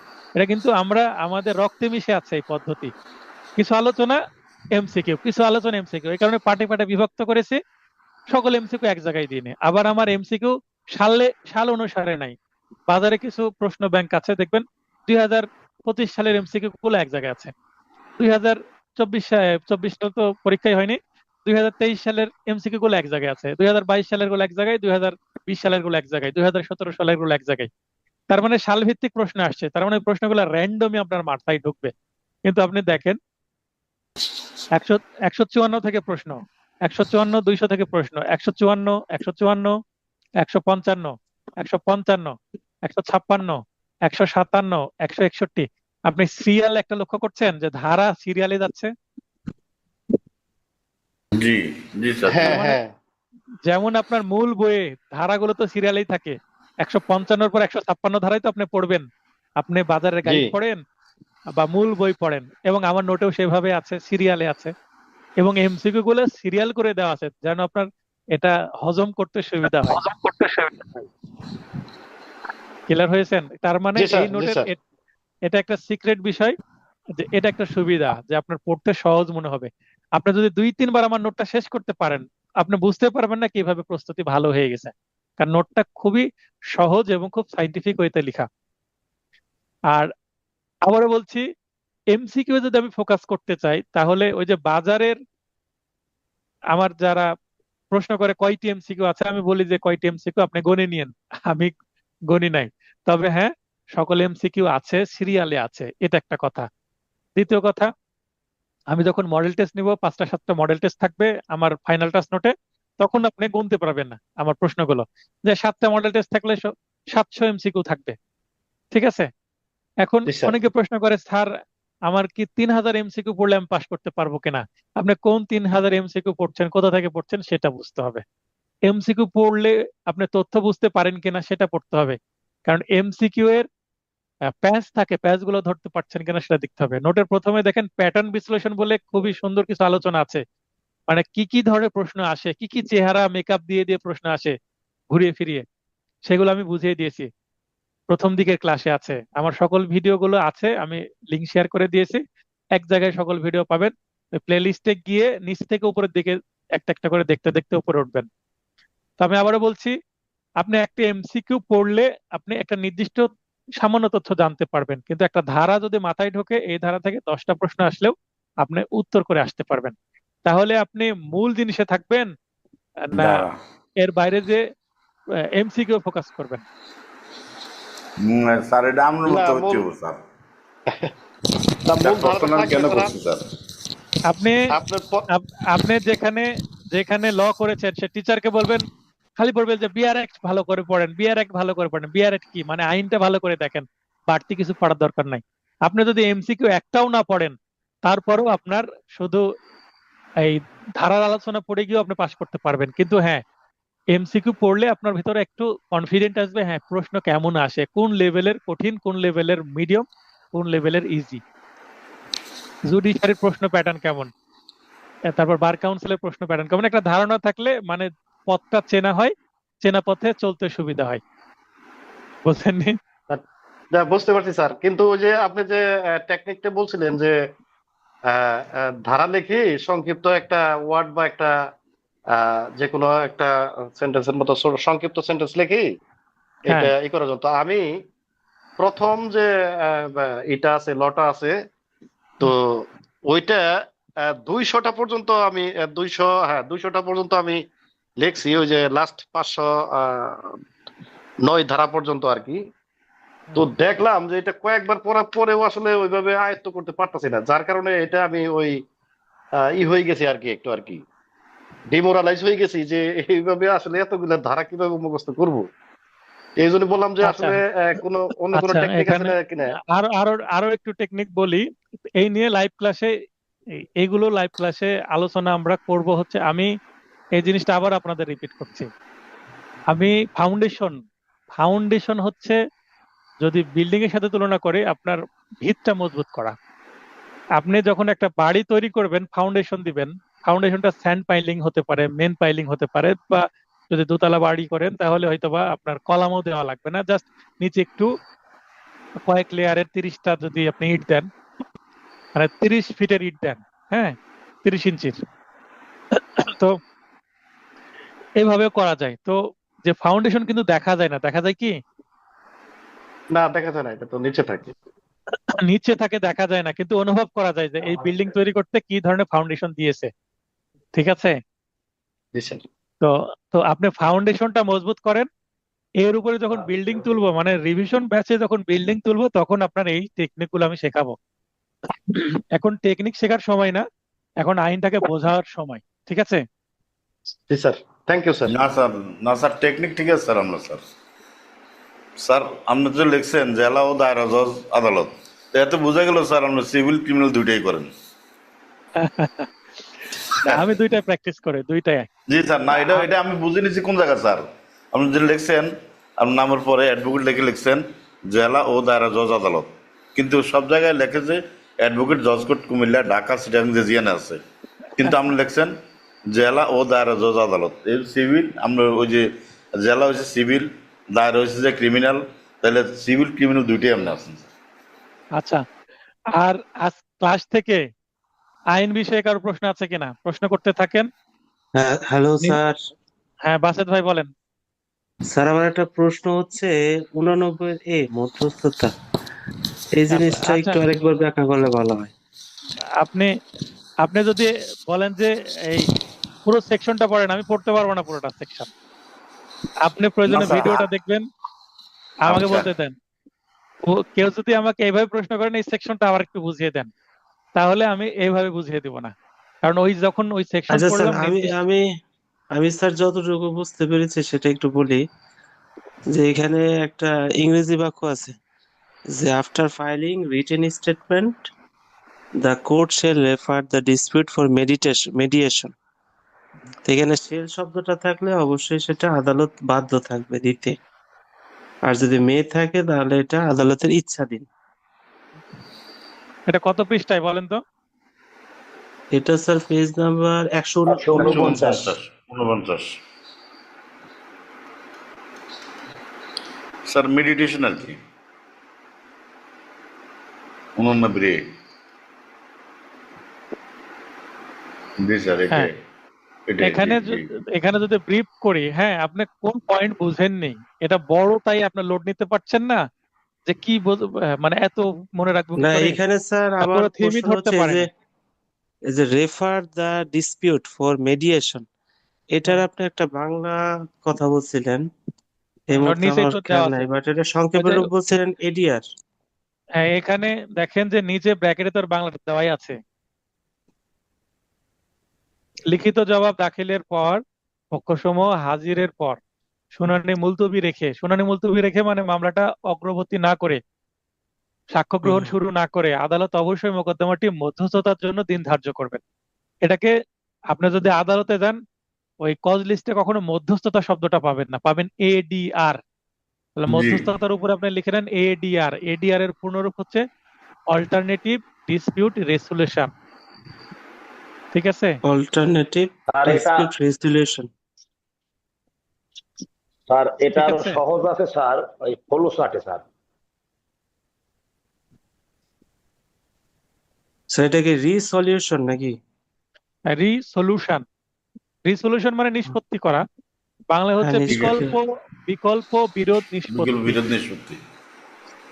তার মানে এই আদালতে আসছে মামলা করে তোমাকে দেখে নিব কোর্টে, তো মামলা করতে আসছে কিন্তু আদালত বলছে যে মামলা তো করতে আসলেন, একটু সবুর করেন, দেখেন একটু বিকল্প কোনো পথ আছে কিনা, দুইজন বসেন, বসে একটু সমঝোতা করা যায় কিনা। যদি সমঝোতা হয় তাহলে ডিরেক্ট কি হয়ে যাবে, আপোষনামা হবে, আর আপোষনামাটাকে সোলেনামা বলে। সোলেনামা আদালতে দিয়ে দিলে আদালত দেখবে যে বর কনে দুইজনই কাজের, মানে বিয়ে দিয়ে দিবে, মানে দ্রুত সমাধান হয়ে গেল। তার মানে বাদী বিবাদী রাজি, এবার ডিগ্রি দিয়ে দিবে। তা এটা তো সোলে ডিগ্রি হচ্ছে আপোষমূলক ডিগ্রি, তাই না? হ্যাঁ, হ্যাঁ। আচ্ছা আচ্ছা স্যার। আর সোলে নামা যেটা, সেটা সাধারণত অ্যাডভোকেটরা দাখিল করে থাকে, তাই তো? অ্যাডভোকেটরা যে কাগজটা, যে দরখাস্ত মানে পিটিশন আকারে দাখিল করেন, সেটাকে সোলেনামা বলে, মানে অ্যাডভোকেটরা দাখিল করা বা আপোষনামা যেটাই বলি না কেন। এবং সেইটা থেকে তৈরি হয় একটা জাজমেন্ট বা রায়, অর্ডার, এবং এটা থেকে আবার সেরেস্তায় গিয়ে কি তৈরি হয়, ডিক্রি তৈরি হয়। তাহলে অ্যাডভোকেটরা দিল সোলেনামা পিটিশন আকারে, এবং রায় ডিক্রি হবে, রায় তো হয় অর্ডার আকারে, আর ডিক্রি হয় হচ্ছে হাইকোর্টের ফর্ম আছে ডিক্রি দেওয়ার, সেই ফর্ম অনুসারে হয়। যদি আপনার কোনো জাজমেন্টের কপি থাকে, সার্টিফাইড কপি আপনার দেখা থাকে, তাহলে বুঝতে পারবেন উপরে লেখা থাকে হাইকোর্ট ফর্ম নম্বর, হ্যাঁ, আদিম মোকদ্দমার ডিক্রি, এভাবে লেখা থাকে। আদিম মোকদ্দমা মানে ওই যে অরিজিনাল শুট। আচ্ছা স্যার, এটা ওই যে সোলে ডিগ্রির বিরুদ্ধে কি আপিল বা রিভিশন চলবে? কিন্তু এখানে যদি কেউ রিভিউ করতে চায়, রিভিউ কি চলে না এটার বিরুদ্ধে, সোলে ডিগ্রির বিরুদ্ধে? কে কে বলেছে চলবে? এখানে লিখেছে আপিল বা রিভিশন চলবে না। চলবে না আর কি, আপিল বা রিভিশন চলবে না, কিন্তু রিভিউ কি চলবে? রিভিউ চলতে পারে যদি গ্রাউন্ডস থাকে। ঠিক আছে স্যার, এগুলি প্রশ্ন ছিল। ওকে। 96, আমরা যখন আপিল রিভিশন, হ্যাঁ, 96 ধারা থেকে শুরু হবে আপিল, আর আমরা রিভিশন 115 ধারায় পাবো নেক্সট ক্লাসে। আরো ক্লাসটা ইন্টারেস্টিং হবে। তার মানে আগামী নেক্সট ক্লাসে ধারাগুলো শেষ হবে, সিপিসির অর্ধেক আমরা শেষ করে ফেলবো। দেখবেন অনেকে ভয় দেখিয়েছে, আপনারা ল পড়তে গেছেন, সিপিসি খুব কঠিন সাবজেক্ট, দেওয়ানি কার্যবিধি কঠিন, সিভিল মামলা কঠিন, এরকম বলবে। কিন্তু আমি যেভাবে নোটে উপস্থাপন করেছি, 2টা ক্লাস করালাম, এবং ক্লাসের শুরুতে দেখবেন একটা চার্ট আছে, হ্যাঁ, একটা কমপ্লিট চার্ট আছে। তো সেগুলো যদি মাথায় নিতে পারেন, এই আইনটা আপনাদের কাছে সহজ মনে হতে পারে।